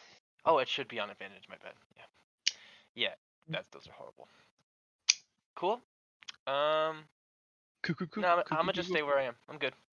Okay. The southern tribe element goes. It's not the northern. Just kidding. Everything is nonsense. Hold on one second. Good luck, Reed.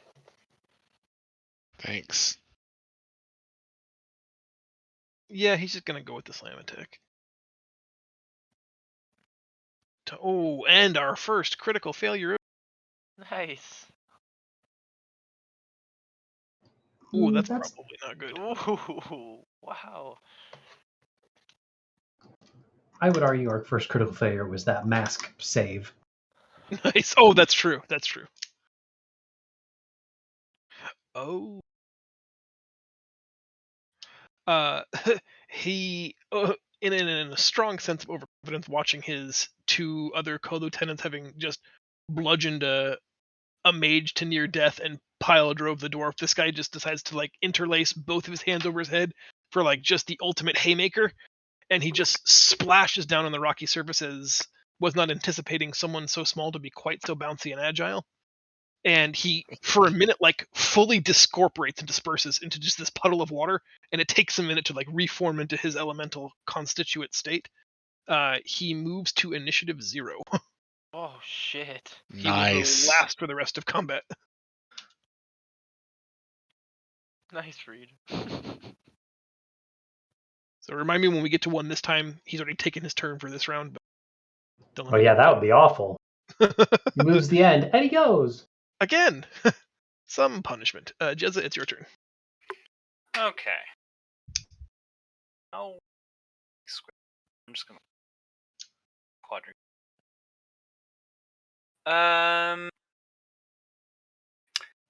That stick won't work.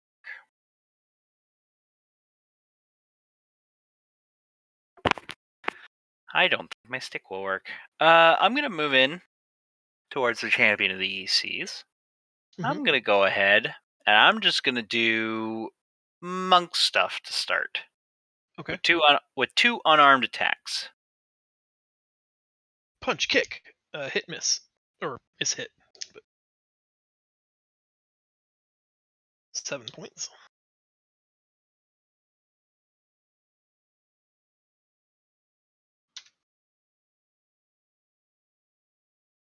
I'm gonna take disengage as my bonus action. Yay! Because I'm a Everybody goblin. Yeah. Okay. Yeah, I think that's it so far. Okay, that concludes our broadcast day. The only one who hasn't acted yet will go. You know what?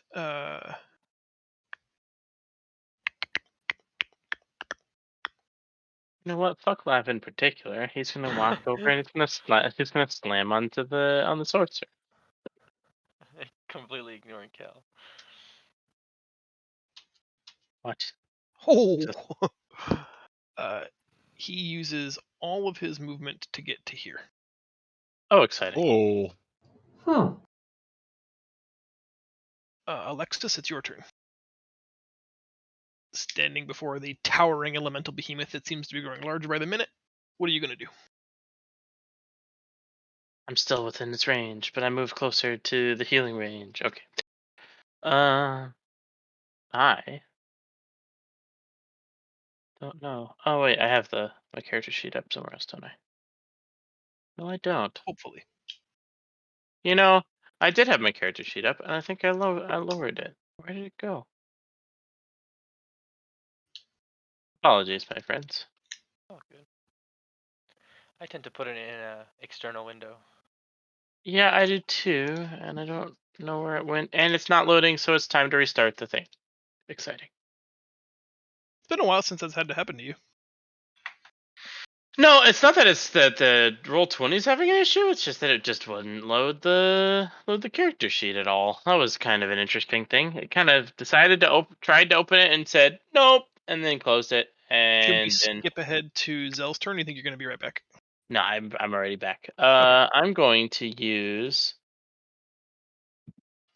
Ray of Frost on this thing and hope that it freezes slightly. Obviously, on the guy that's closest to me. That does hit. Roll your damages.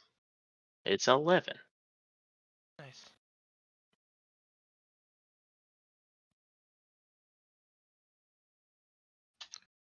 I am also going to do that. Its speed is reduced by 10 feet. Noted. It creates this weird sort of like skin on the exterior of the water elemental, but the next time it ripples at all, it just shatters and creates almost a snow-like effect. Just seems like there's too much salt water for you to actually freeze, but it is damaged. Like you've left chunks of ice inside of its, aqueous form, and that seems to be causing it problems. It needs its whole body to sort of be liquid and languid, and it can't move properly with chunks of ice floating about. Nice. Yeah, Reed or Dex, I appreciate your line of critical thinking, and there are a lot of times in D&D where that is the case. In this example, the water elemental has no special susceptibility to fire damage, and I would tell you that only because we fought something like this in like the second or third session of the game, and we explored the very same possibility. I just don't remember how that went. Sure, yeah, that's what I was just saying. Like you character would. Okay. Because you had the same brilliant idea then to try to organize a lamp oil fire to do Yeah. it. I don't disagree with it. Like that seems like logical, but that's not for balance reasons that the game works. Well, I don't know if it. Okay, I just didn't know if it would be any more or less effective than normal. Mm-hmm. I mean, technically, a water elemental can be burned. Also, doesn't seem to make a ton of sense. But there it is. I was trying to think of elemental balance, but I got it. Mhm. Thank you. Mm-hmm. We go to initiative 0, skipping the elemental, and on initiative 0, the megalodon's tooth rattles, and I need just a moment to examine everything here. And I'm going to make a.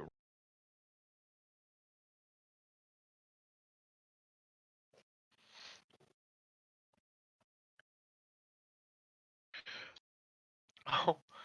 Okay. Exciting. Several of the shards of the megalodon's tooth shoot out in a ballistic arc, and heading for the island with Reed and Marius on it, all three of them impact into the back of the green marked water elemental captain, piercing through his form and sticking into the sand. They leave giant gaping wounds that create almost like a gelatinous wound track that it doesn't seem to be able to heal or close back up. Let me roll some damage for this. It takes 7 points of damage and must make a constitution save. Oh man, just barely made it. Alright, Marius, start us off round 2. Well, this is unfortunate. Maybe not the best moment for Marius. And also, gosh, what? I have 5 million spells except for things to deal with water.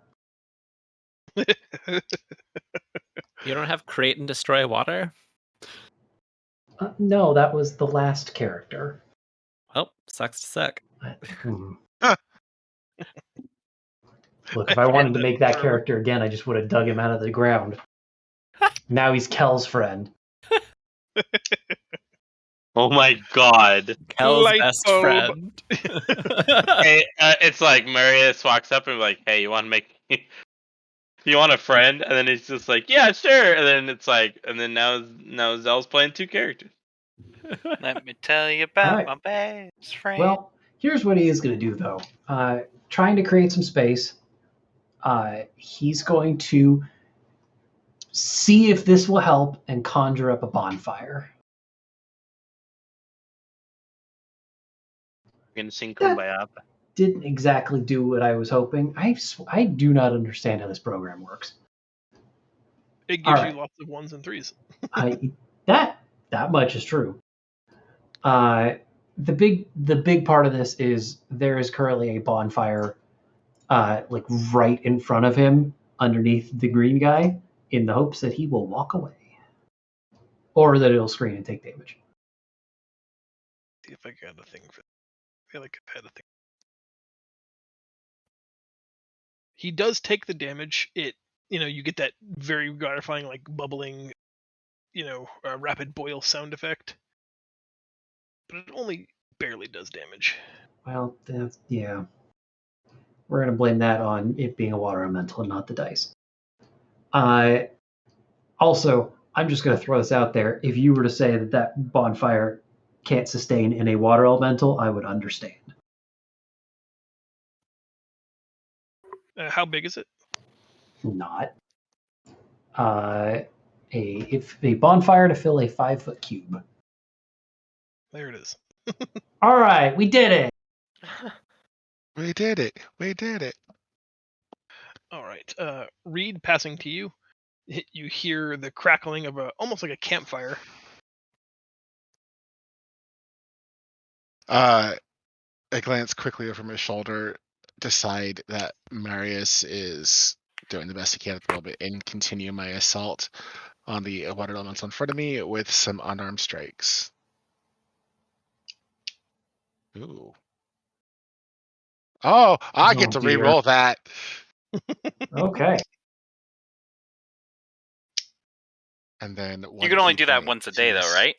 No, I can do lucky on any failed roll, Oh my god. except for damage rolls. There's exceptions. I can read them to you later. Key point to do 2 more attacks. Jesus, no! There. I assume it's only 2 hits. 2 hits. That is correct.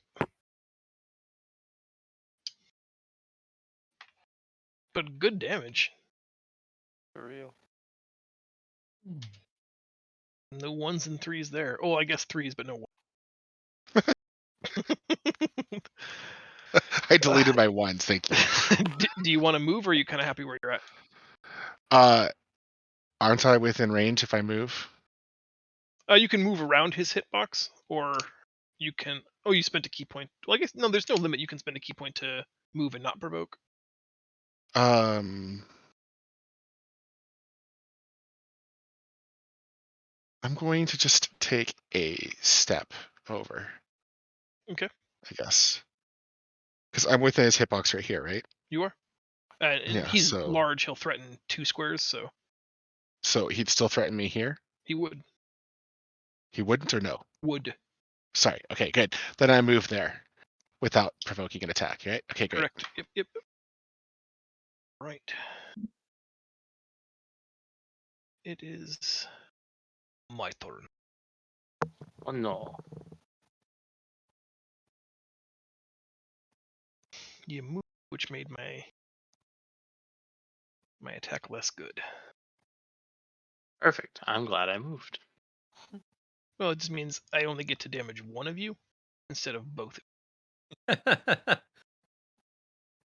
So he's going to use his Whelm attack. He moves into your space, basically trampling you and then trying to get you essentially like gelatinous cube trapped inside the wave of his own body.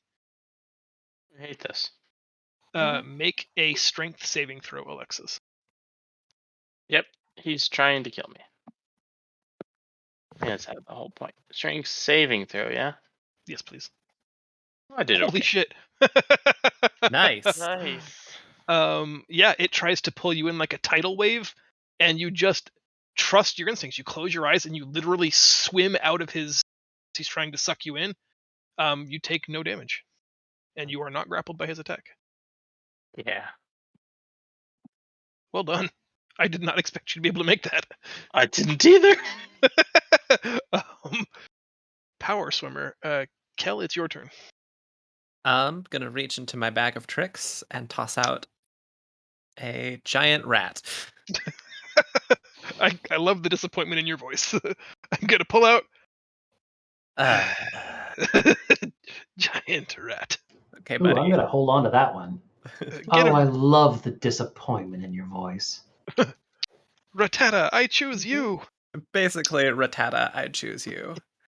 I'm going to move in, and I'm going to cast Bestow Curse on this water elemental. I thought you were just fighting to learn how to stop those.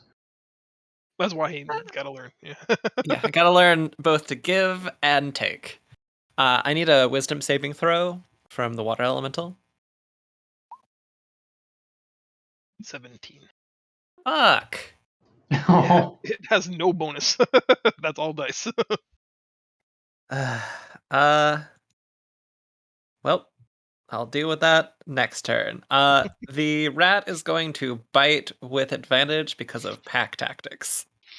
Get him, Ratata. Dang. Those pets are feisty. Oh, Lord. Hey! That's got to be like max damage, right? Pretty not close. even. Yeah. No, not even. Well, all y'all sleeping on the giant rat.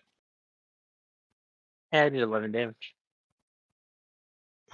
I mean, I don't want to be that guy, but that's more than Kig has done. true. Yeah. What has Same Kig done? size, too. I threw my spear. Oh, right. Oh, yeah, I assume you were done, Kel. I Yeah. skipped you, but I didn't I'm done. risk a movement. Yeah. Okay. It is my turn. I'm going to attempt the same swell attack, but Leo and Jezebel make strength saving throws. Leo doesn't make this, I'll be disappointed. Yeah, let's not tell him if it doesn't work out. That would be hilarious if he doesn't make it. And I did.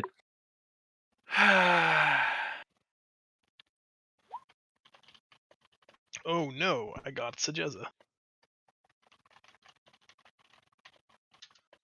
You take 19 points, Jezza, and are engulfed in the water elemental. Ow! Effectively, you are grappled.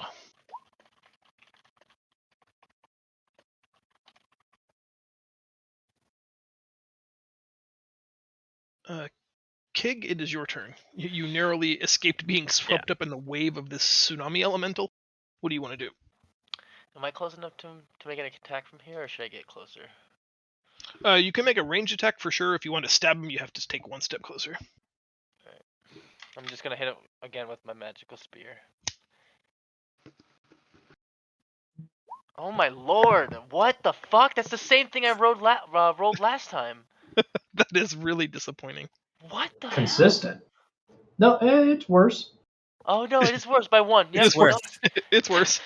Alright, I'm gonna use my bonus action to just disengage. Alright, good luck.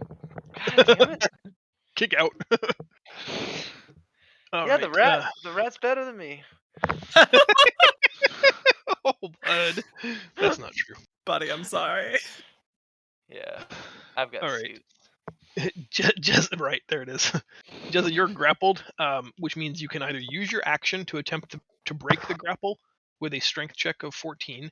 You can attempt to make an attack at disadvantage. Or you can wait to be rescued. What happens if I stun this creature? We decided, I think, that a stun would end any existence. Okay, would I like come out of this? Like, would he dematerialize and then reform type of thing, or? I think that would be a fair way to look at it, yeah. Yeah. All right. Oh, So yeah. with disadvantage, I am going to.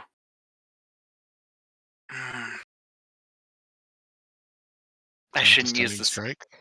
Yeah, I shouldn't use the stick, but Because you've got When- a carrot. melee weapon attack. Does a fist count as a melee weapon attack, or does that It have to be certainly the? Nope. Okay, good. Mhm. Okay, so this is going to be a big turn. So I'm going to make the standard 2 unarmed attacks at disadvantage, and then I'm going to use flurry of blows with, for 1 key point, that is 2 additional unarmed attacks.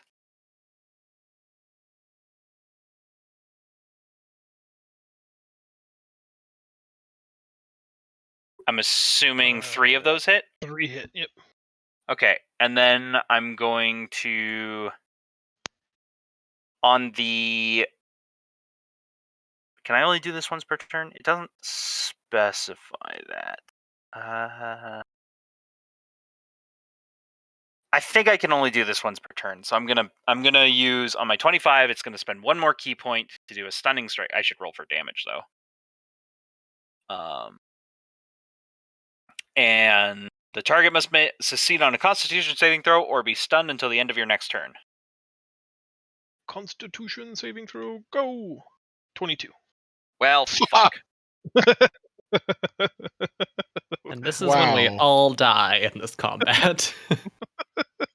He made it clear that was a risk.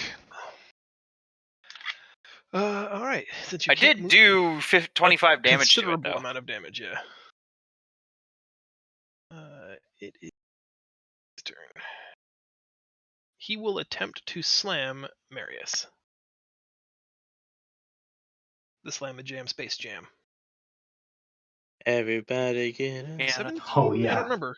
Okay. Oh, yeah. God. 12 points of bludgeoning. All right. And you notice he begins to swell like the other one did on his island side, seemingly accumulating mass from this. Alexis, it's your turn. All right.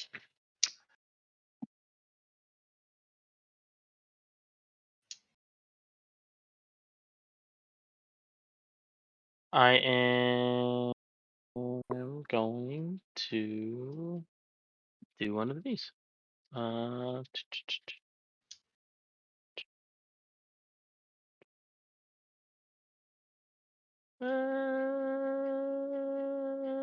Fuck it, let's cast it.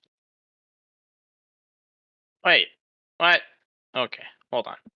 I know, right? You click the button and it just does whatever it wants. Yeah, that was kind of weird. If I do it again, what does it do? Just tells me it again. All right, that's hilarious. All right, so, I really don't understand why sometimes it gives you the, like, what level do you want to cast prompt for damage, and sometimes it's just like, here, you obviously wanted to copy paste the spell. yeah, actually, it did it even worse. It asked me what I wanted to level I wanted to cast a spell, and then gave me that. It's a feature, not a bug.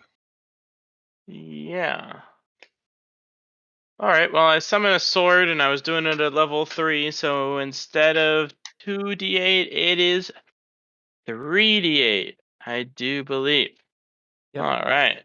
So, can I change the Shadow Dagger's proficiencies to 3d8? Yes, I can. I'm messing with my character sheet. This is great. And so I attack with the darkness. It's a 22. That does hit. And then I press this, and I do 20 psychic damage to an element. That is actually really strong damage, too. And then No, and then. and then I do a quicken spell, and I'm like, fuck yeah, let's attack again. And I spray poison its face. You have to do a Constitution saving throw. I mean, I'll just give you the 2 because I feel bad. I also feel bad.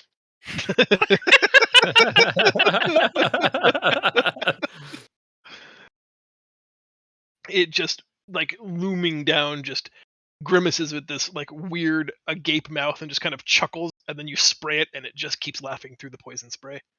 Fuck you.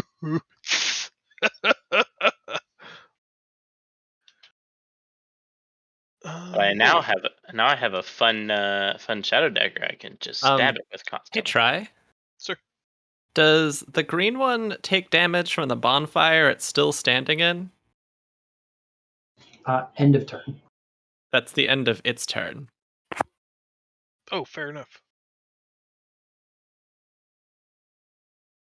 Do you want to roll for it, or do you want me to?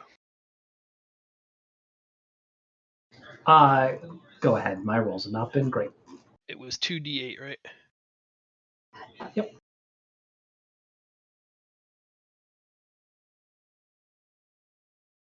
Hey, Thanks. it's still better than I've rolled. Now that I This read game, this- I will lose track. Now that I read this, quicken spell does mean I can actually cast 2 regular spells in one turn. It just makes casting time of 1 action become a bonus action. Oh, that's a lot more You useful can- than I thought it We've was. talked about this once before, but because we haven't talked about it in a while, there's a rule in the magic section that prohibits you from casting 2 leveled spells in the same turn. So any extra actions either granted by haste or by the quickened feat can only be a cantrip. So you can cast 2 spells per turn, but one of them must be a cantrip. Okay. Otherwise, the action economy can get a little bonkers. And Reed, your southern guy who got crit to oblivion Yeah. will not move, but will attempt to slam you twice, pummeling with left fist, right fist in rapid succession, frustrated at his colossal failure. Boy. Oh my god! Oh my god! Jeez. What? What the fuck? Jesus Christ. You rolled twice on the Holy critical or shit. critical hit table? Yes? Yes. Oh my Reed. Oh my god. Goodbye, Reed. Okay, so the good news is you don't instantly die because neither of those exceeds your maximum health. So I think you only take 45, right? Only. I 45 is more than my maximum health. Right, but I'm saying no one of them is enough to take you to a negative value, so you don't instantly die for massive damage. Yeah, 42 is You're mine. not gibbed. Oh, You're just at 0. holy shit. It's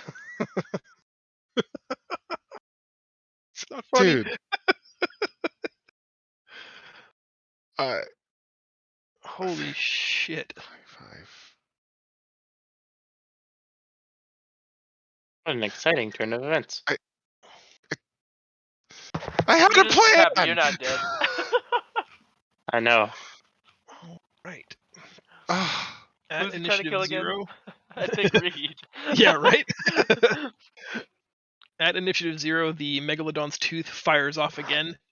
Small shards from the hooked barbs of the teeth land in the green element until, again, just as it did before, leaving gelatinous wound tracks as it strikes him. He suffers 5 points of damage and must make a Constitution saving throw, which he succeeds. Marius, it's your turn. You now Well, find this yourself. island has gone badly. Oh my god! 2 back-to-back crits. Huh. Awesome. I mean, not awesome, but you know. Oh, like truly awe-inspiring, yeah. Just in a Yeah, bad way. exactly. Okay. Did it take an action to use the Megalodon tooth? It did. Yep. Okay. Well, that sucks. I can't heal anyone on any other island anyway, because you're all far away, except for Leo. But honestly, I'm more hurt than him. This is gonna suck. I'm mad about this part already too.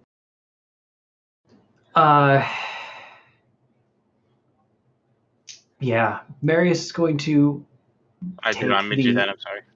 attack of opportunity to activate the pearls. Okay. I'll make it a slam. Hoping not another crit. 15? That's a hit. 14 points of bludgeon. Oh boy.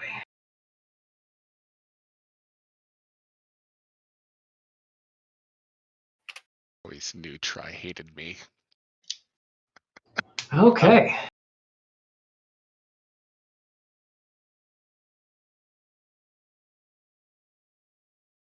Well, so movement to get to Pearl, action to activate Pearl, bonus action to healing word myself. Seems prudent. Can I suggest that you stand next to Pearl on this side? What if you healing worded Reed, who goes right after you, and then he can do something? Because I can move to the Pearl without getting an attack of opportunity. Yeah. So the prevailing theory here is that I just watched him get one shot by an elemental. Reed can also spend a key point for Oh, dodge. hold next on. time. You're getting up. It's just I'm trying to figure out how you get up and Marius doesn't also die. Especially because I'm assuming these pearls are not going to happen instantly. They happen at the end of the round. Exactly. So, gosh, this is bad. And the thing is, you were complaining that you had plans. I had plans too. And then it became, oh crap, stay alive. Yeah, so for now, Marius is going to Healing Word himself. Which means I can hit this button. Best roll I've had all day. And because of the scythe I'm using, I healed someone. I can also add D4 to that. Oh shoot! I thought that was to some. Nope, that's the other ability. I have to do that on Reed. Gosh dang it! Fine, I'm healing Reed.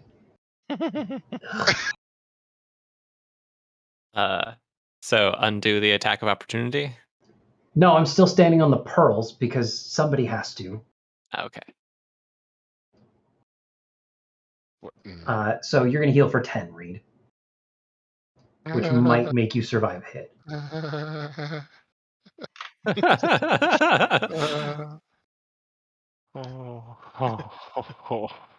All right.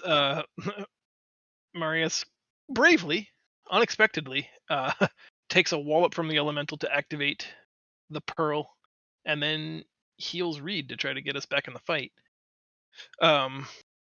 Reed, you stir to consciousness, having just had your clock cleaned. You still see that there are 2 elementals up. It is your turn. I realize that I am suddenly the closest one to both these elementals. Have a moment of nope, and use my halfling nimbleness to move through this one and stand on the other side of it. And I'm really expecting you just to bounce out off this island. I don't know what to do. Shit. No amount of healing I do to myself is going to negate that damage. It's fine. You'll get healed at the end of the round. Yeah, I'm gonna just, hope for the best, and I'm going to take it. No, I'm going to take an action to heal myself with my healer's kit, and then a bonus action to spend a key point to use my what the fuck is it called? Where is it? Where did it go? Patient defense. So I can use the dodge action on my next during this turn. And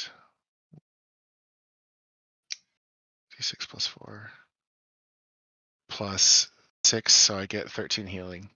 And you're dodging. Dodge, duck, dip, dive, and dodge. I think that's, whether you're done or not, that's too many actions. You're done. Yeah, I'm done.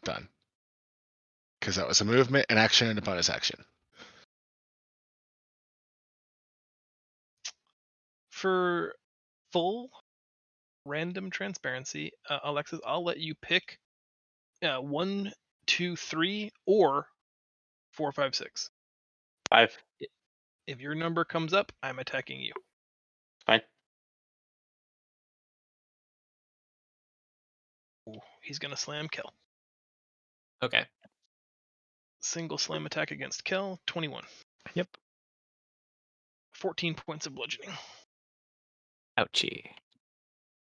And it is Kel's turn. Hey, Mary. Oh, nope. Never mind. I was gonna wonder if I was being range. Let's see. Starting at the top, rat. I assume that hits. It does. Sorry, I'm trying to figure out where Leo went. Yeah. I feel like Leo hasn't gone. At all. Well, no, I definitely Haven't- went the first round, but then I don't know how he got off the turn trip. He's at 0 Did at the he very go? bottom. Now, I don't know if he actually went. Did he actually attack something? try to scroll. Go ahead and finish your rat attack. 4 piercing damage. I'm seeing that this is kind of going poorly. Going to use my bonus action to reach into the bag of tricks and pull something else out. My favorite. Yeah, try. I don't think Leo went. He I got don't Leo think hit didn't once. Leo hasn't done anything this Yeah. entire time. He's gotten hit, but he's never actually done anything. Yeah, That's not he all he does, though. hasn't done anything. I'm He putting gets- him in at 12. Like at least two more attacks. Giant Badger's back. Giant Badger's back. Badger, Rolled my badger, giant badger, badger. It's going to hit with Old school. multi-attack. I assume the claws hit. With the claw, yep. Excellent. Just working it through, and to see if I can save our goddamn asses, I'm going to cast Bestow Curse again. Please do another Wisdom saving throw for me. What the fuck? Try. That is my What third the absolute 20. fuck? Dude, John. Holy shit. Jesus Stop cheating. Christ. Challenge not my authority, for I am a god. I'm kind of annoyed right now. It is crazy. Well,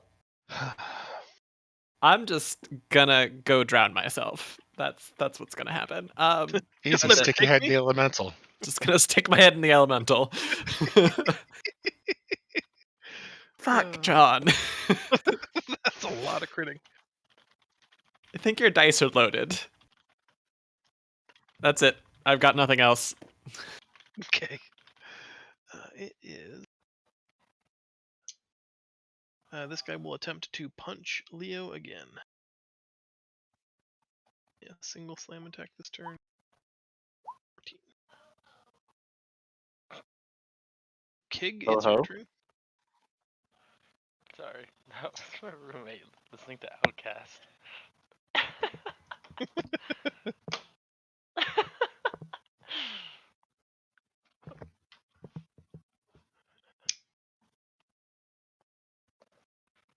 The new flat party. Fry, do you want me to handle Leo since you missed him for 2 full turns? I think I can do it now that he's on the turn tracker, but if you want to be a better advocate for him. I don't mind doing that. I just need access to his spell sheet, his character sheet. Yeah, let me change the permissions.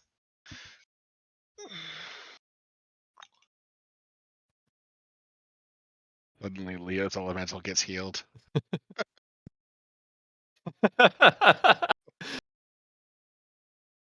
Oh shit!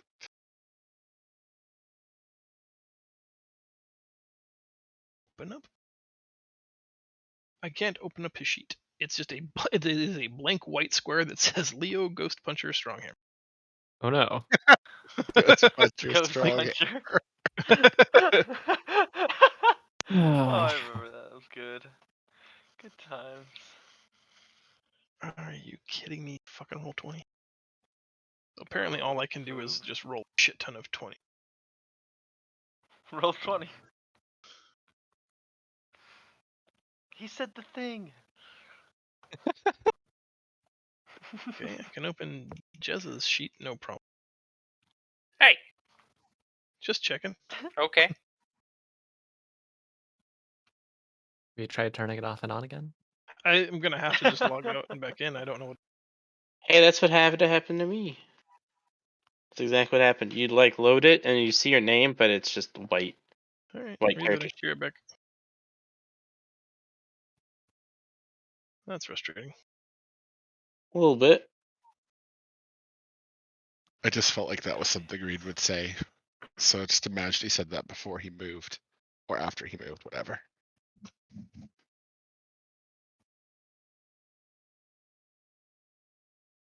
If a funny thing happened, I missed it in the reload.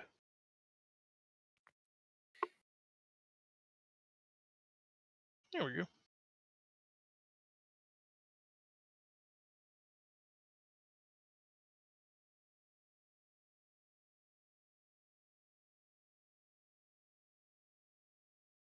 Should it be able to manipulate him? Kig, what did you want to do? I'm so sorry. No, you're good. I'm just gonna move back into position and try again with my trident. So this time, 6 and a 7. No, we're going backwards. A 4 and a 3. Yeah, we're going a 4 and a 5. It would be, but that would be the lowest because I rolled a 2 on my d20 and then a 3. So, or a 3 and then a 2. We're gonna see. God, please. Oh, thank the Lord. That's it. Oh, thank you, good Lord. Oh, I'm so glad you guys are making progress on your one elemental. Give me a break. Oh God. It's 3 on 1 on one island, technically 4 on 1 on the other. All right, so 17 points of damage, and then like in the act of like stabbing him with this giant two-handed trident, can I like swing it near Jezza and tell her to, like grab on with my bonus action somehow to get her out of there, if possible, or is she just stuck? I don't mind you leaving the weapon in there to help her if she wants to use. It'll be up to her. But Jezza, if you want to use your turn to try to make a strength check to break the grapple, you can make that strength check with advantage, as Kig's trident will help pull you out. Okay. Is drinking a potion a bonus action, by the way, or is it an action? For yourself, it is a bonus. Okay. We house ruled. Administering it to someone else action. I mean, I would do that if that's something Yeah. you want, Jezza. Yeah, I think At least it I'm gives you gonna try advantage, you know. Because I don't think I'm gonna be like, I'm not gonna be able to kill this thing in one turn unless I roll amazingly with disadvantage 4 times in a row. Even I don't still, know. I mean, Leo's right after you. Like all crits. I was gonna say all you gotta do is be a water elemental, and you'll just crit for every roll you make. I know, right? Okay. They were buffed this patch. All right, so I'll do that then, and end my turn. Stay right next to her. I had Glacial Spike. I mean, elemental shamans do have a 250% crit bonus. Jezza, you're up. All right. Using the trident to help pull myself out. Strength check with advantage. Yes, please. Okay. The advantage is what you needed. 15 gets it done. Yeah, it really beautiful. was. Beautiful. Nice. Yes. All right. I'm get going out of to here if I were you. Yeah, and then I need bonus action disengage. Yeah, I'll use But my at bonus least action. Yeah. Yeah, I'm gonna use bonus action to disengage to move back here out of its path. Seems real good. quick. And then I think that's my turn because that's a move, a bonus action, and an action. Yeah, Right? but at Yeah. least it's focused on us now, so you can heal next time if you want. with Yeah, a bonus I can action. heal. Yeah, we're good. Cool. All right. Leo.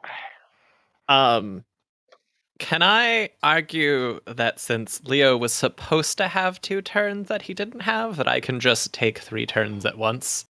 No. Ah, I mean, that's not fair. You can argue. yeah, that's fair. It won't be successful, but you can argue. That's fair. Even though it was your task to have him attack. I mean, especially because it was my fault. Like, that's not exactly fair, but that's fine. Fight for at least one extra turn. At least one? I will let you.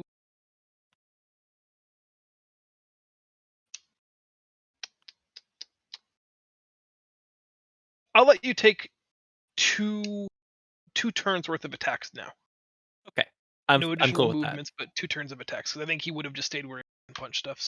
that. Yeah. I will Red not Mouse reckless attack for the first 2 attacks, because that would just... I would have been you would have advantage to hit me for one of those, so just to make that seamless. Sure. I'm going to rage, and I'm going to hit with the Manville 4 times, I guess. Mhm.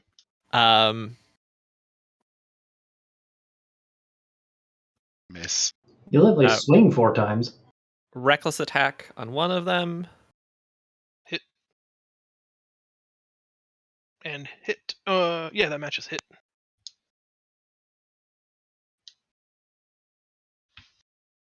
Seven and 11 is 18. And the ancestral protectors come out now and are taunting that particular elemental. Boogity boogity poo Yes. is, I assume, how they taunt. Yeah, that sounds about right. Would Leo take any movement? I imagine not, but I have to ask. I don't think so. Your mother was a dehydrated water droplet. Wow. Wow. It's a grain of salt. All right. I mean, it is salty. I am going to follow Marius and attempt to slam him. And I Oh no, my bonfire. warn you, next turn I get to slam twice. 15? That hits. 10 points of bludgeon. Mm-hmm. Nights like tonight, I missed my DM screen. Yeah, that's true. There's no fudging these numbers. There really Yeah. isn't. And then it is Alexis's turn. Okay. I am going to quicken spell again because now that the Shadow Blade is out, it is just a weapon and I can just use it. Stabby, is a- stabby. That is a positive. So I am going to actively do the quickened spell. Hopefully, you still have this effect, darkness, right on top of me, which does kind of kill Kel a little bit, but it helps me out. If you could place a darkness right on top of my head, that would be fantastic. Let me see what I've got. You had one once I used that once upon a time. I was trying to remember what I used. It was a purplish swirl thing. Oh yes, allow me to Google-ish swirl thing. My bad. Is it not still? Is it not still saved in your stuff? Unfortunately, I have a second game that I DM for, and so it's like all of my image folder is full of things that happen in both games. Ah, For now, since this is semi-transparent and probably shouldn't totally bonus, something like that. yeah, it looked like that, but it was more purple. Yeah, I think I know what you're talking about. I'll just have to find it. Is that the correct And dimensions? Is it 10 foot or 20? 15 foot. It's 15 foot. It's big. But I also wanted to cover the elemental. Like me and the elemental. I like that. Yeah, there we go. Because what's important and the reason why I'm doing this is it does have a point to it. If I do actually place this right here, I can attack with advantage. Because I am now in darkness. And I can Blades see in the dark. I shall attack the darkness, and it gives me advantage. I don't want to be a rules lawyer dick, and I know that we're behind and I want this to work, but you used your action to cast darkness, which means you can't use your action. No, I used quicken spell again. Oh, I didn't hear that part. Very good. Oh. Then yes, Yes. stabby stabby. Stabby. I did a 17 with That is a hit. and then I do this, and it's only 11 this Well, time. that's not and 20 that is psychic sad. damage again. Damn it. I have to move this Wait, back hold a on. second. Is that roll? Yeah, it's roll track. Okay.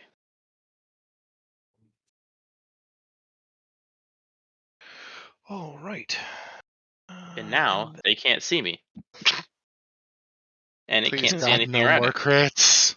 All right. So I put this guy at 1 because I don't like using initiative 0. It's generally where I track things, but technically all this happens at once. So I'm going to stagger them in a way that is most favorable to you guys, since I figure I wouldn't get much pushback on it. Yeah, you know what? That's fair. Yeah. No, kill me. The pearl goes off. Who is currently the lowest health person? I have 9, but On the technicality, I have 8. yeah. I have 18. Then Jezza, unfortunately.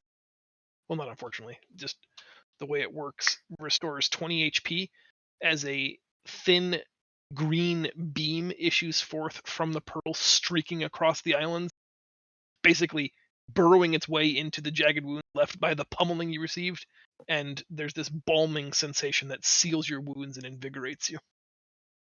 Hell yeah! The next thing that happens is the Megalodon's tooth sends out shrapnel again that sticks into this guy, the green water elemental. Oh my god. Nice. Doing 5 points of damage. And he needs to make a con saving throw, and he makes it. That is crazy good. I think high roll. Or... I don't think I've rolled below an 18 on the 5 saving throws. Yeah, it's and that tooth has that- not been doing much. That tooth has 17. done 17 14 damage. 17. Yeah. I think it did a 7, a 5, and a 5. Right. This guy makes an attack against Reed. So 1 slam attack against Reed. 11 I think misses. Oh, and it would also have disadvantage. So I don't think misses. I can. If that's my best roll. Yeah, all right, roll at Marius. disadvantage. Oh, I guess I have to check it just to make sure.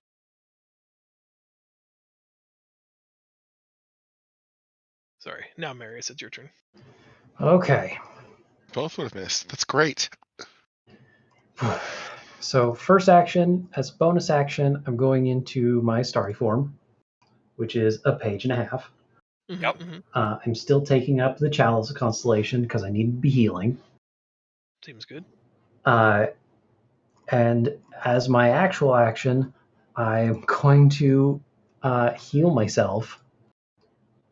And you'll get, I guess, maybe a little bit of this splashing, depending on if I'm feeling like it.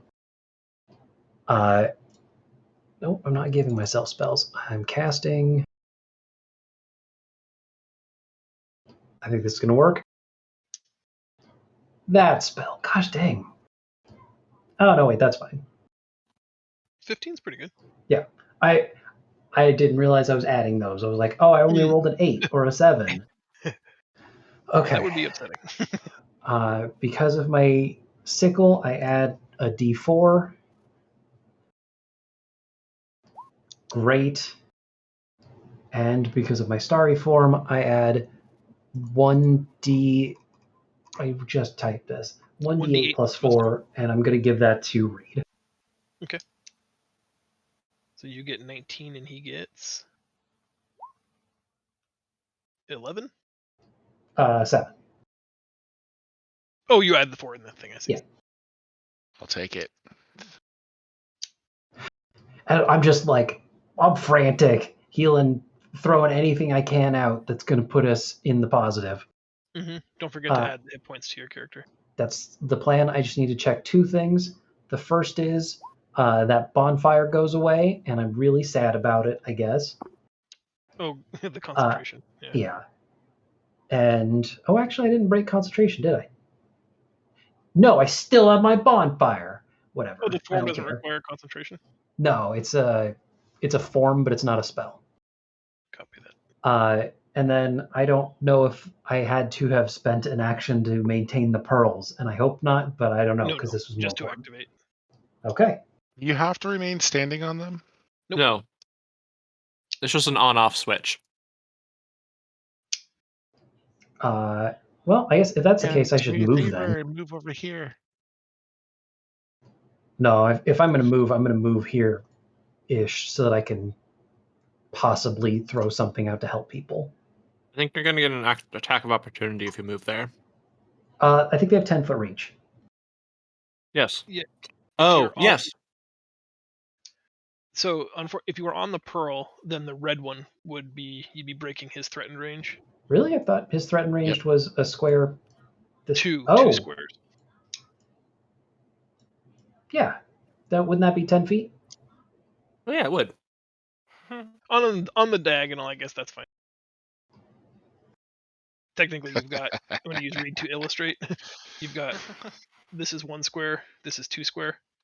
That's 3 squares away. Oh. Well, that's fine. I can go down one. It's cool. I think it's fine. I like the diagonal measuring tool. We don't use it enough. Oh, I love the measuring tool, so I can helicopter my pointer. Nice. All right, and you're going to end your turn there? Yeah. Okay. I think I'm there, right? Yeah. Yeah. Reed, it is your turn. I am checking something. He's out of the way. Is it your drawers? Shh. 1v1 elementals.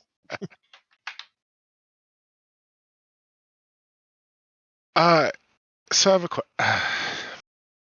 my spell I'm looking at says up to 2 creatures within 5 feet, but the range says a 15-foot cone, so I'm a little unsure, like how that translates. Without seeing it, it sounds like what you're saying is that it would affect any 2 creatures within a 15-foot cone, but if you can link the spell, precise. It's my Burning Hand spell. I thought that's everything in a cone. Yeah, I was just looking at the technicality of it, but that's within 15 feet. And I was wondering if I would clip this guy or not if I did that. Well, let me show you a 15-foot. I actually legitimately have a cone.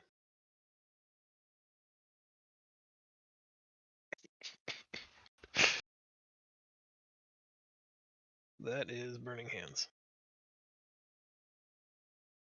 Not yet. That is Burning Hands. Wow. But could I angle it so it's this direction? Is that an option? I'm showing you where it would hit. You'd have to Yeah, be but standing he where wants to the target is. I was wondering if I aim it at this diagonal, would it still hit both of them? No. Okay. All right. That's all I need to know. Thank you for answering my question. Mhm.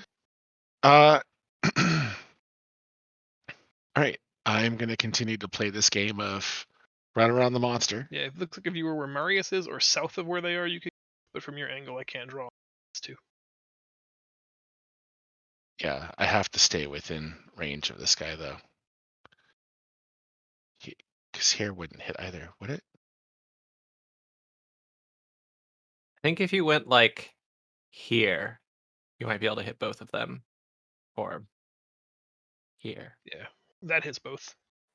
Perfect. Then that's what I do. I go from there and that's what I'm going to do. Okay. All right. I'm going to cast. Oh, where did I put my. There he is. Okay. I'm going to use some key points to cast Searing Arc Strike and use Burning Hands as a higher level spell. So it's 3 key points. Oh, I have to attack first. Sorry. This guy, Unarmed Strike. Miss hit. 6. And then Burning Hands. Boom. Do I get a deck save as per the Burning Hand spell, or does this just happen?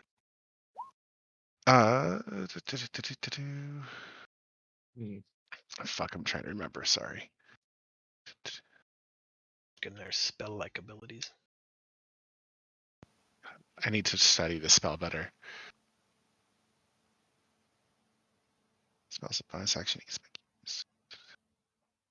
I don't see anything about the save, but Okay. I suppose it's possible. Well, if it's contingent on hitting with a melee attack, that would be the safeguard against, like, abuse. So I'm fine. I have to do it as an additional to my attack. I can't just Burning Hands. I have to attack and hit first, I think. Yeah, that makes a lot of sense.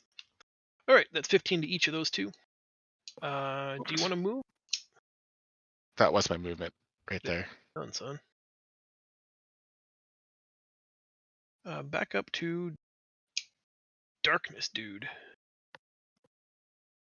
aka Darkwing Duck.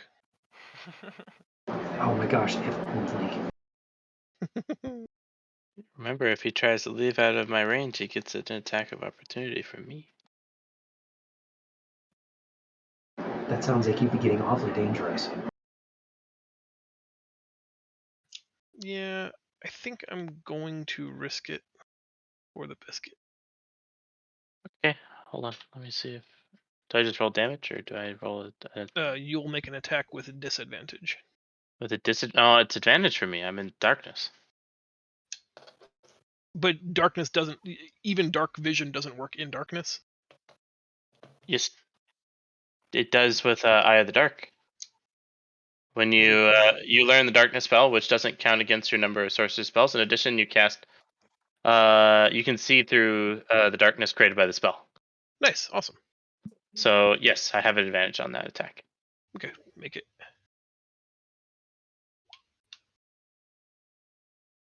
That is a hit.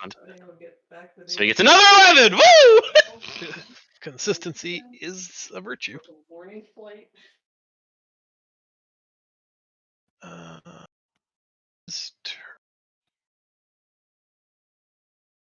Kill. You didn't attack? I regret saying that. Oh, yeah, you're right. Thank you. Slime and jam on Kel. And I reward you with a critical hit. Wow! Holy crap! I'm glad I already posted that to D&D chat because it's just going to keep happening. Yeah. I hate You you should just keep so a counter much. at this point. I know. That's my third critical hit and my fourth critical total in this combat. 15 points. And now it's your turn, Kel. That is rough. And the badger, does the badger need to do anything to move to the water elemental? It's in darkness, so technically it would need to. Oh, actually, it would have smell, so it could. I think it can move out. Yeah. Yeah, it has keen smell. Mm-hmm. Okay. Get him, dude. Nice. Those pets are like MVP in a lot of these fights. Yeah, they're real good. I do not regret this The magic choice at all. item. Yeah. Speaking of which, it's still going not like the best for us, so we're just gonna spend our entire load in this fight. Oh, you have a giant badger or a regular badger? The regular badger is, I think, just gonna hang out with me. Papa. No, don't get attached. Yep. And are you happy where you are, Kel? I don't. Relatively speaking. I'm not really happy with a lot of stuff that has gone on in this fight, if I'm gonna be completely honest. At least you're 2v1ing your elemental. Yeah. You know what? Fuck this noise. I cast fly on myself. I'm out. How Are you excellent. serious? Actually, yeah, no, I'm just casting fly on myself. I'm out. Water elementals can't fly. Problem solved. That is my last third level spell. I'm gonna take an attack of opportunity from the water elemental and hope I don't fucking die as I fly away. Critical miss. Ooh. It's highs and lows, man. Yep. Okay. I gonna roll. What does that do to you?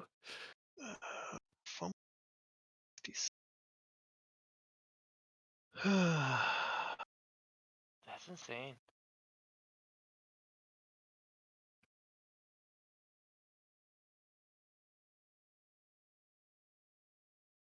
Oh, okay. It's a reverse attack of opportunity. So this creature fell down because of his lack of coordination, and you may make an attack of opportunity against him. And if you don't want to, you can bequeath that attack of opportunity to any ally in melee range. I can't use a spell for an attack of opportunity, right? Correct. Just give it to me. Maybe just give it to the badger. You can just give it to me. Who's the one who's actually? I'm gonna give it to hacking Lav. everything. Yeah, I give the attack of opportunity to Lav. Okay, Lav, you may make an attack of opportunity. Oh, cool! I could do it again. Let's go. All right. I do this thing with it. Well, it's not advantage anymore, is it? Well, actually, if I'm in the darkness, so I actually get an opportunity, or is it the actual target? I would assume it has to be in dark. Hold on. I want to be serious about this. Wait, is he in range to make an attack? He's gonna throw the It- dagger, I assume. It also has Okay. a throw action. If you throw at a target that isn't dark. Okay, so I'm gonna get rid of this advantage thing. I will be real with this. It's 16. It still hits, I think. It does. Just wanted to make sure you weren't at long range. There's 9 points of psychic damage. It's debilitating. Your parents never loved you. I fly away yelling, "Never talk to me and my son ever again." Nice. Well, I have. From what this looks like, it's 60, 20. Sorry, it's 20/60. So Mhm. I have a 60-foot range with that thing. Anyway, Well, but it means anything over 20 is at disadvantage. oh, well, that's nifty. I didn't know that. Thank you.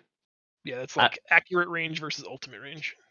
I'm not going to move 60 feet like horizontally because I'm going to try and gain like 20 feet of elevation so that I am above the heads of the water elementals as I zip over to help Marius and Reed.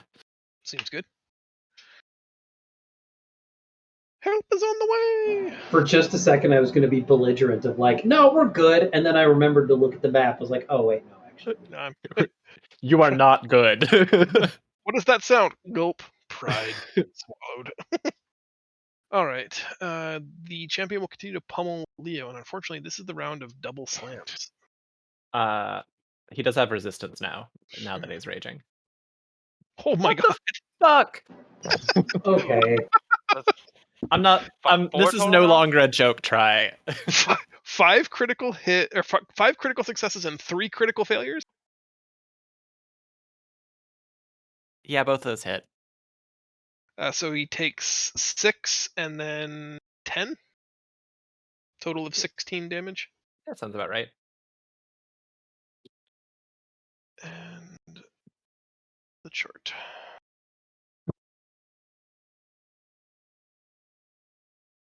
Should be relatively. I gain +2 to my AC against that target on the next attack. They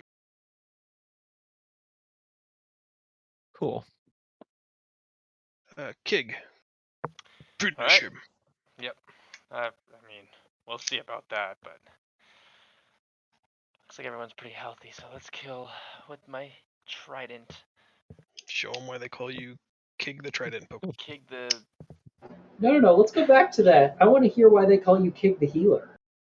Because I'm next to the crab horn, alright? No. The crab horn doesn't heal. Peach? No. Peach? Crabhorn harries the wounded. Yeah, the most injured person. We do not use the crab horn. Not until they're almost dead. And we're not. and we're not. The problem is, I think the pearls and everything keep working until the fight's over. I think we should just never use the crab horn. Use the crab horn? Got it. Kig, are you gonna stay in melee? Or are you gonna Yeah, bounce? just for the sake of Leo, I'm now thinking I probably should have used my potion on Leo instead of attacking. Because I can't do shit, apparently, when it comes to strength-based weapons, and I get it. But come on, just D20 is not working with me tonight, man. Okay, yeah. Jezza. All right, I'm going to use the crab horn. No, I'm not. I'm going to come over here and I am going to viciously attack the water elemental with my fists. I'm going to spend a key point to do it more times. I'm getting low, but that's okay. Not with advantage. No viciously fisting the elementals. 3 hits.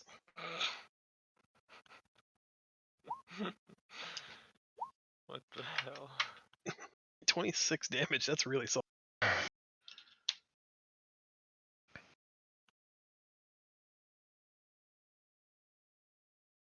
That one is on his last legs. He's beat up real good.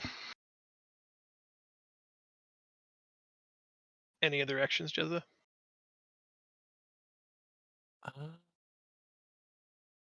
I don't think there's anything I can't. Oh, then it's Leo's turn. No, I forgot about that. Yeah, no, I forgot about something. It's irrelevant. Go ahead. Leo reckless attacks again on yellow. Let's resolve the crit first. I've never gotten to roll on the crit table before. Nice. Fun. Oh. What? Hopefully Is that's that what the- I think it is? What the fuck is up with tonight? Did we call that a double crit? No, Okay. isn't that just instant kill? You strike with devastating force. Roll an additional set of damage dice above and beyond your normal critical roll, and the target suffers 1 unit of exhaustion. The target also suffers a permanent injury chosen by the DM. Oh my god. Wow. No, wait. That happened with me once, and the thing died, so it didn't matter. Yeah, I was gonna say the damage is obscene. Do I roll that again, or do I roll like the damage of a normal attack again? Just an extra die, so just like the Manville base damage. Okay. Ignore the rage on this one. Doesn't need it. Shit. Assuming I did that right. Okay. I am going to do something that is a small preview of things to come. Leo vanquished that lieutenant of the Western, completely smiting him, dispersing him into 1,000 little puddles of water, and then holds the Manville up to the sky, and a bolt of lightning strikes his hammer, empowering it. And as he brings the hammer down, overhead striking the sand, you notice that a crest on just above his left breast has been burned into his skin like a brand that is 3 lightning bolts on a crescent shaped shield. And as he slams the hammer into the sand, bolts of lightning erupt on the 3 remaining guys. Roll Manville damage, and I'll apply it to each of the 3. Okay.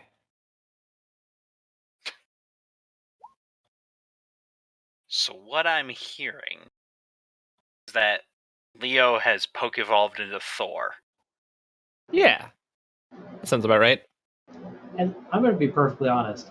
That was the long-term goal for Zaz, was to evolve into Thor. And, Aw. you know, things happen. I even had the icon for it. Boy, I wish I had a helpful sphere right now. Really fun to play a barbarian in combat compared to a wizard. Yes, smash. All right, the champion go. Oh boy. Like where you chose here, I guess, and not be in the bottom. Seems smart. Unfortunately, I am in my double slam cycle of high tide. Oh, it's a tide thing. Well, that's fair. Here we go, Marius. I'm sorry. Yeah, keep going. No crits. That's good. 28. Guess what? Is that exacties? That's exacties. Oh, buddy. Fuck, I'll save you, buddy. Wouldn't also the clam save him as well? It will. Yes. It will. Maybe. Unless we put. Well, no, he's unconscious. Oh, Yeah, I should push when I say your name to talk to you. I literally just said, hey, try, and then I realized I wasn't pushing to talk. Yes. What you got? I'm gonna DM you something. Okay. That's all. I just needed to let you know that. Thank you, Alexis. It is your turn.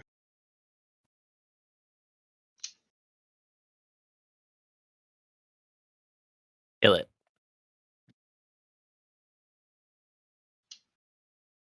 I have. Hey, I'm talking with myself muted. I'm great. So I'm I gonna. feel that. So I use my bonus action, and I'm like, Shadow Dagger, come to me, and it comes back, and it's slightly longer, and I'm like, wait, that's not how this works.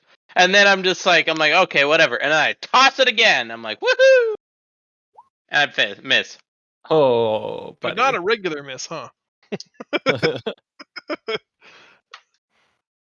See, Lav and I are criticaling a bunch tonight.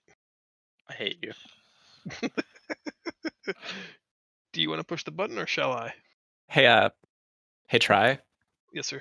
Would you Oh, say that's it's a bad. critical fight?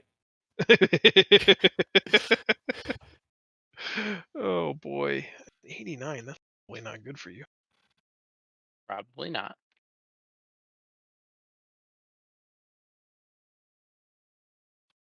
Oh, I don't know. Well, let's think about this for a minute. You fall prone, and I need you to make a Constitution saving throw. You basically threw so hard you slipped on the wet sand, face planted on the small Saving island throw? surface, and I need a Constitution saving. Wow, that was a shit roll considering I have a +8. You take 1 point of damage, but are not knocked unconscious. You good? Just a little bit of a bloody nose. Okay, that could have been worse.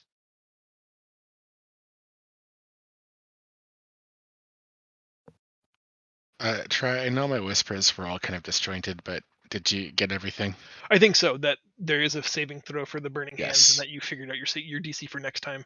And Yes, I have everything written down. I will not ask any more questions about it. I just no, want to make sure. it's Okay. tricky when you start doing like spell-like abilities because sometimes they'll just mimic the effect of the spell, but not necessarily all of the mechanics. And it seemed reasonable that like if you also had to hit first, that's like the stopgap of how you beat that power. So it could have gone either way. I just wanted to. It seems like I have to attack first, and I don't think it matters if I hit or not. Just as long as I attack first. So guys, I know that the time is almost 9. Is everybody okay if we run? Really like to wrap this up. I'm Yeah. okay going a little bit over. Okay. Yeah. I'm not going anywhere. But now that I've just asked for that favor, can I also ask you guys to hang tight for 2 minutes while I talk to Zell privately? Yes. Yeah. Apparently, I am going somewhere. I'll be right back, guys. Goodbye Bye. forever. This has been a shit show of a fight. No kidding. Jesus Christ. One of my friends is like, "What are you doing today?" I'm like, "Oh, playing D&D. I love D&D." I'm like, "Well, this is going horribly. You don't love this. Trust me." I regret that second cast of Bestow Curse. I should have just cast Fly and ran away. But I think Lav, you got this. We move on. Oh, I definitely got it. It's just I would like to not miss. Yeah. I mean, if we're really lucky, maybe my giant rat and giant badger won't be dead, and they will just kill it. I just Yeah. don't want to be hit to death. You know. Yeah, that's Nice. reasonable. I'm not sure how Leo's going to get to the bottom island. Be right back. I don't even know how I'm supposed to get there.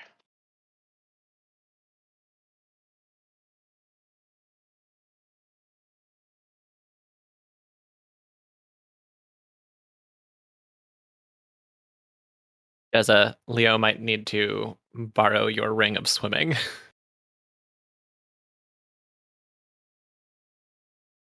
Oh, Sote's not there.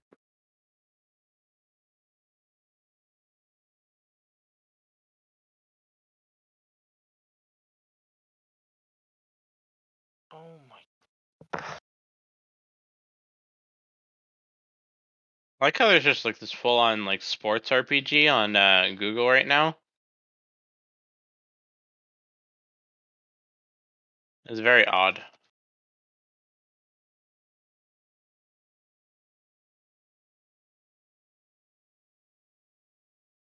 How are you feeling about baby Chimera friend so far?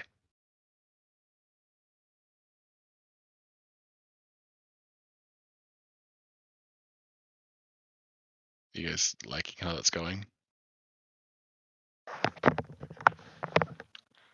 I mean, I don't dislike it, but it caused a lot of trouble. Well, its adult counterparts caused a lot of trouble for us in the past, so Oh, we'll see how different kind Gemma of trouble does. though, right? Yeah, different control.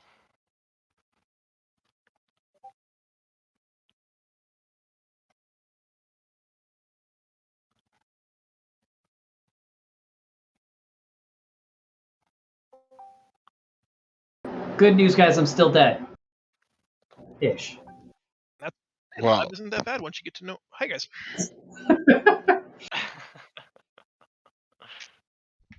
All right. Thank you for 2 seconds. I believe it's Alexis's turn. Or did we already do that? Oh yeah, that's right. The critical failure dagger that did not knock him unconscious as he fell flat on his face in the sand. Initiative 0 happens, and we'll start with healing.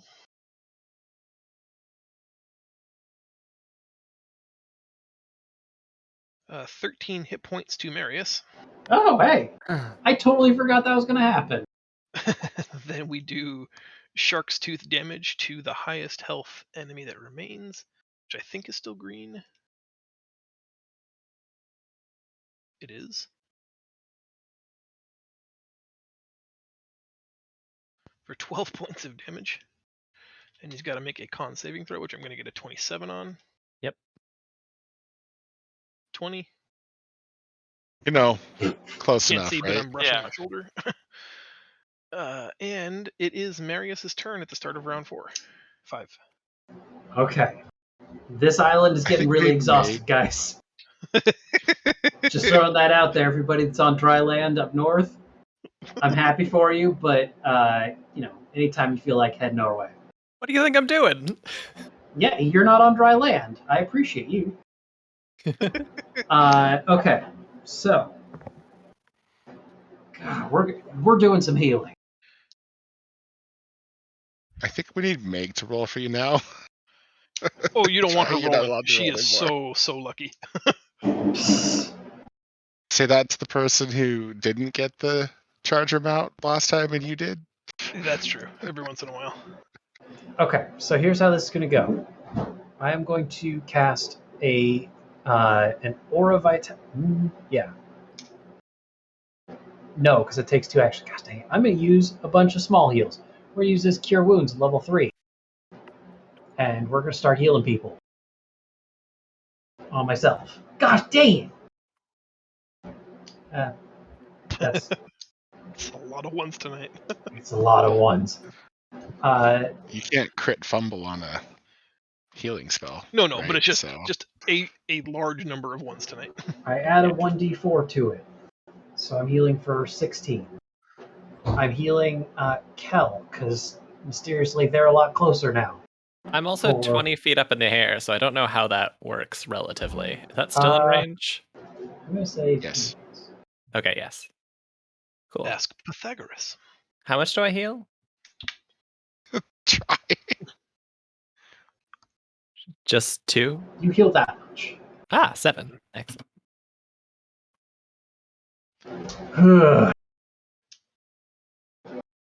We're not done. I can heal when I want to. Bonus action. Level 1 healing word. I'm going to have no spells left after this, but I need people to be healthy. Healing word on myself to heal for 8, plus the 1d4. Before you add that, I think you forgot the 1d4 on the cure wounds that you cast on yourself. I sure did.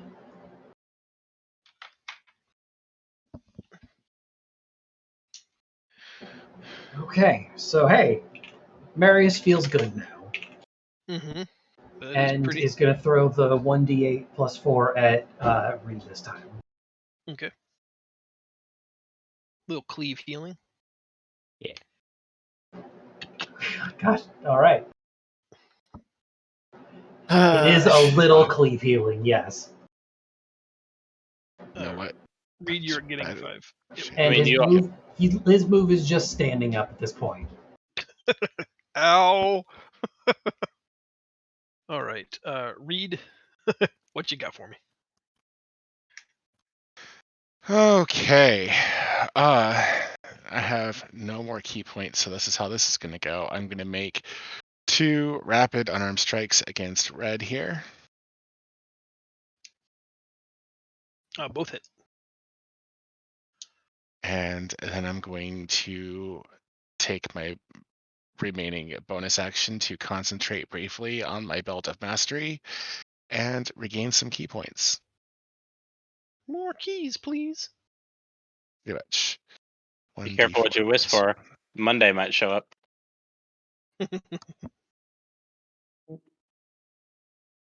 Mythic plus joke. I regain 3 key points. Nice. And that currently ends my turn. Okay. It is. And Oh. I'm not going to move because that'll get me killed.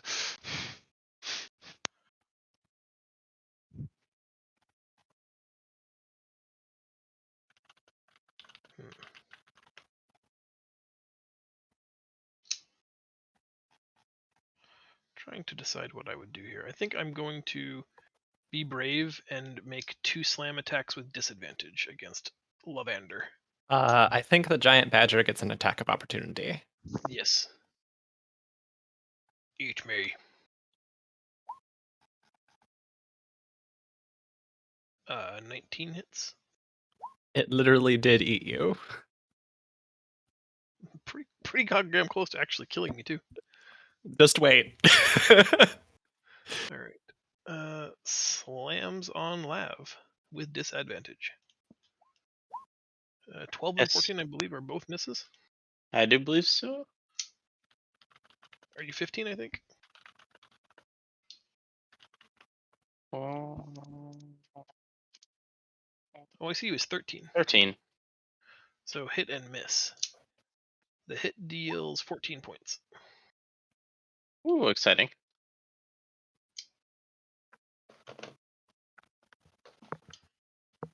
It's fine, I got you, buddy.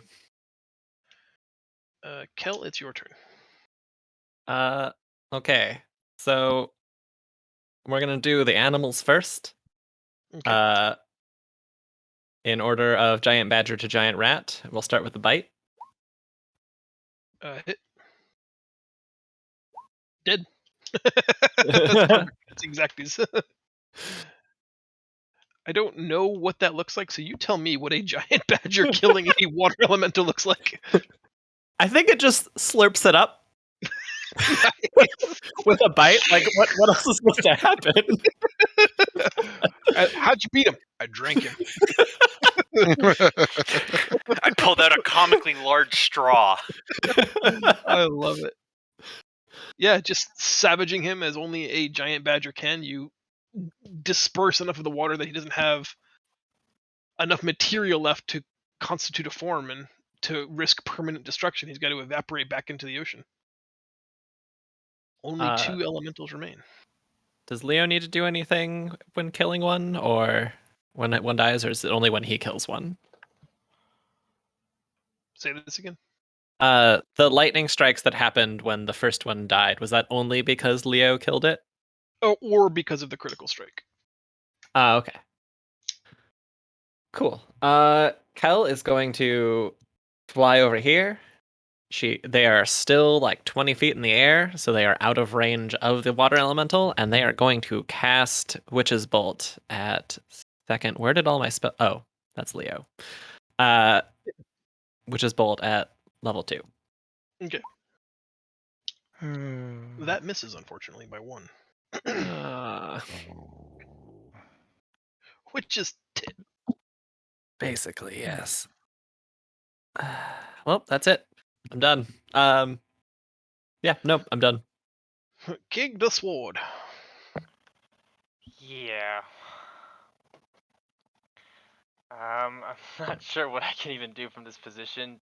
Do we want to try the crabs?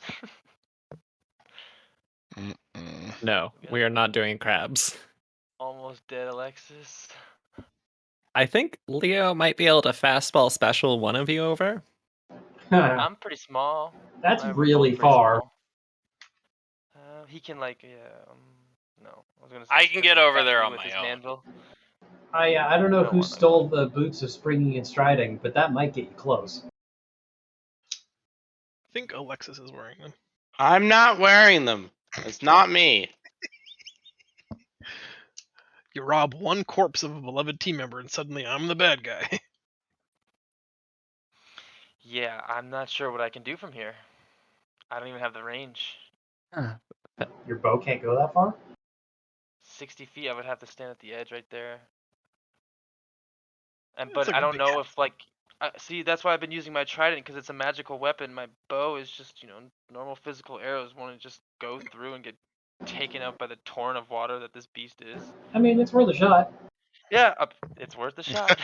Or I see what you did there. alternatively, Leo could try to fastball special you over. 45 feet?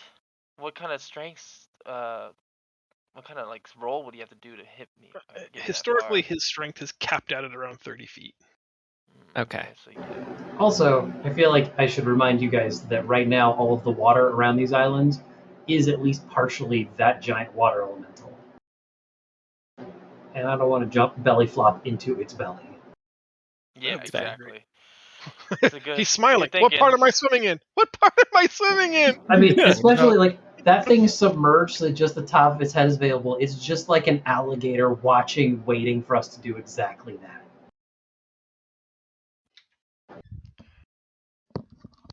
Yeah, I think the best idea would be to just like Zell said, try my arrow. I just don't think it's gonna do anything from experience in the past, but I'll go for the red one. Hey man, it can't be that much worse than lighting a bonfire under one. Yeah, my range is 80 on it, so yeah, I'll go for the red. Shoot my short bow, and since Reed's right by it, maybe no. There's a 14. I can't roll tonight, even with. Oh lord. Oh, sorry. I need 14 matches. That hits it. Oh, 14 it hits. hits. Sweet. Mhm. Oh, thank goodness. Oh, 21 damage. Let's get Dad, it. Kick did damage. Yeah, almost to the Yay! skillet. Oh man, I am so sorry, Basics. Nice. it's been a night. That's for sure, guys. Mhm. And all it took was just you hanging over the edge of the island on your tippy toes to fire a bow. Almost Gotta love there. it. All right. Do you want to move any more, No, I'm good here. Jezza? Okay. Hold on. What is my movement speed again? 45? How far is that? Oh wait, Lav is safe over there, right? He's all alone. Yeah. Relative More or term, less. but yeah. Yeah. He's alone, but he is at 3 hit points. But he is the lowest health person, I believe.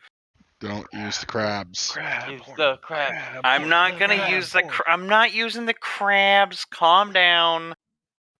Moving away from the crabs. I would very much like to not get crabs. I was gonna say, I just want that sentence that I can I honestly knew say. you were waiting to Remember say that time that Sventies gave Lav crabs? Oh I man. caught crabs paradise. Yeah, I'm just gonna use Step of the Wind to double my movement speed for the turn, because that's what dash is, right? It doubles your movement Yeah. speed. Yeah. Basically, yep. So with the Ring of Swimming, I should be able Sure. to, because I go up to 90, and then I have a swim speed of 35, so that's 70. Yeah, I can easily make it over there. I don't see any for, yeah, so run, spring, jump, land, in the water. Does anything happen? Pedal. It's thicker and more viscous than normal seawater feels to you, and you get a like deep and foreboding sense that if like it's like that infinite fear of the depth of open water. I forget, it has a very specific phobia name, but you get that just foreboding sense that like at any moment something out of the depths could just come and snatch you away, and there would be nothing you could do to stop it. But you're so fast, you make it to the next island before anything bad can happen. But you got the sense that if you were to linger at all, something terrible would happen to you. So I stepped in the water, my DBM went off, and it was Siege of Borealis all over Yeah, again. yeah, exactly. Okay. What does chum mean? Yeah, kill the red one. Yeah. All right. It's a thalassophobia. Thalassophobia. Thank you. All right. I'm spending my last key point just to ensure that it dies for 4 unarmed attacks. Why don't you resolve the critical strike first? Because I think that alone will be enough damage to kill. Actually, maybe one arm. Do the first one first. Sorry, because that does kill it. That is -3. Okay. So if do you have any movement left to get to green? Does the water negatively affect my total for the turn? It doesn't because of your ring. Okay, so I have 45, which goes to 90. So that was 70. So I have 10 more. Okay. So Yep. these 3 remaining strikes on green. Yep. Indeed. And the crit table. 15, 27. Well, the crit was against the other one, so you can't do that, right? No, he rolled the normal damage, which was enough to kill it, and then the second strike is critical. Got it. Let me table up as a 46. It says after your attack, you can choose to automatically succeed in grappling your opponent if you have a free hand, or shoving your opponent if both hands are in use. That's a little strange. Grapple water. I'm going to grapple because water. he's too large. Like, you literally can't grapple a creature that much bigger than you. But Roll again. how about this, Vendies? You are a master at keeping your opponent out of balance. That's kind of like part of your training, right? Yeah. Is to keep them imbalanced. I will let you choose to either grant the next person who attacks them advantage, or impose disadvantage the next time the creature tries to hit someone else. Disadvantage. Okay. The next time he tries to slam on his turn, he will be doing those attacks with disadvantage. What if you roll 2 20s? Yeah, I mean, that's... I would tell you that's unlikely, but tonight, it's possible. And you did roll 2 damn it. crits in a row to kill me. Yeah. Leo's turn. Huh.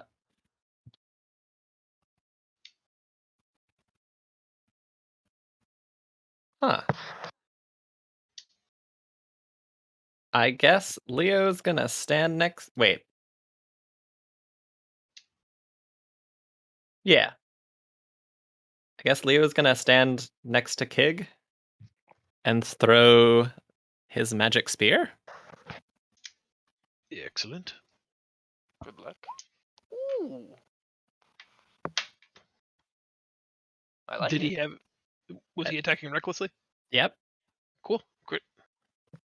I think Marius is about to take some damage. Right through the elf into the elemental. Just to really stick it to him. Oh. No, not quite that. 12, 14 damage. And roll on the table. Oh, it's an extra. If you roll a 20 with this magic weapon, the target takes an extra 2d6 piercing damage. Oh, good. Roll that, please.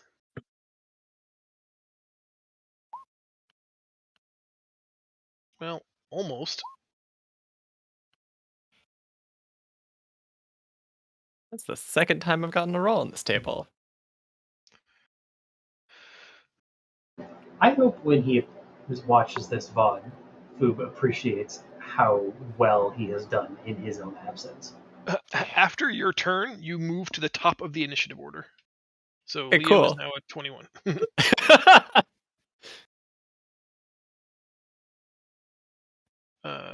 The last remaining champion. And I goes. use the bonus action to recall the spear to my hand. Nice. What was the rarity of the Wand of the War Mage I had that I've been ignoring this entire time? I'd have to look it up. Probably uncommon. It's possible it's rare. I'm not sure.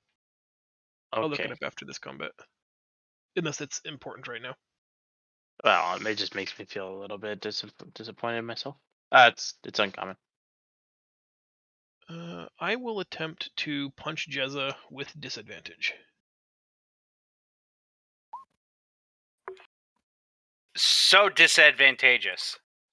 It was not 2 20s, but it was 2 17s. For 15 points of bludgeoning damage against Jezza.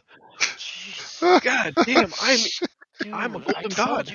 You should have taken the advantage on our roll. He's cracked. He's Oh cracked. my god! Ow! Alexis, it's your turn. So I'm gonna finally move out of my little place. I'm gonna stand right here, right on the edge of the water. I'm gonna do something very similar. I'm gonna roll with disadvantage. I'm going to roll. Jesus. Lab.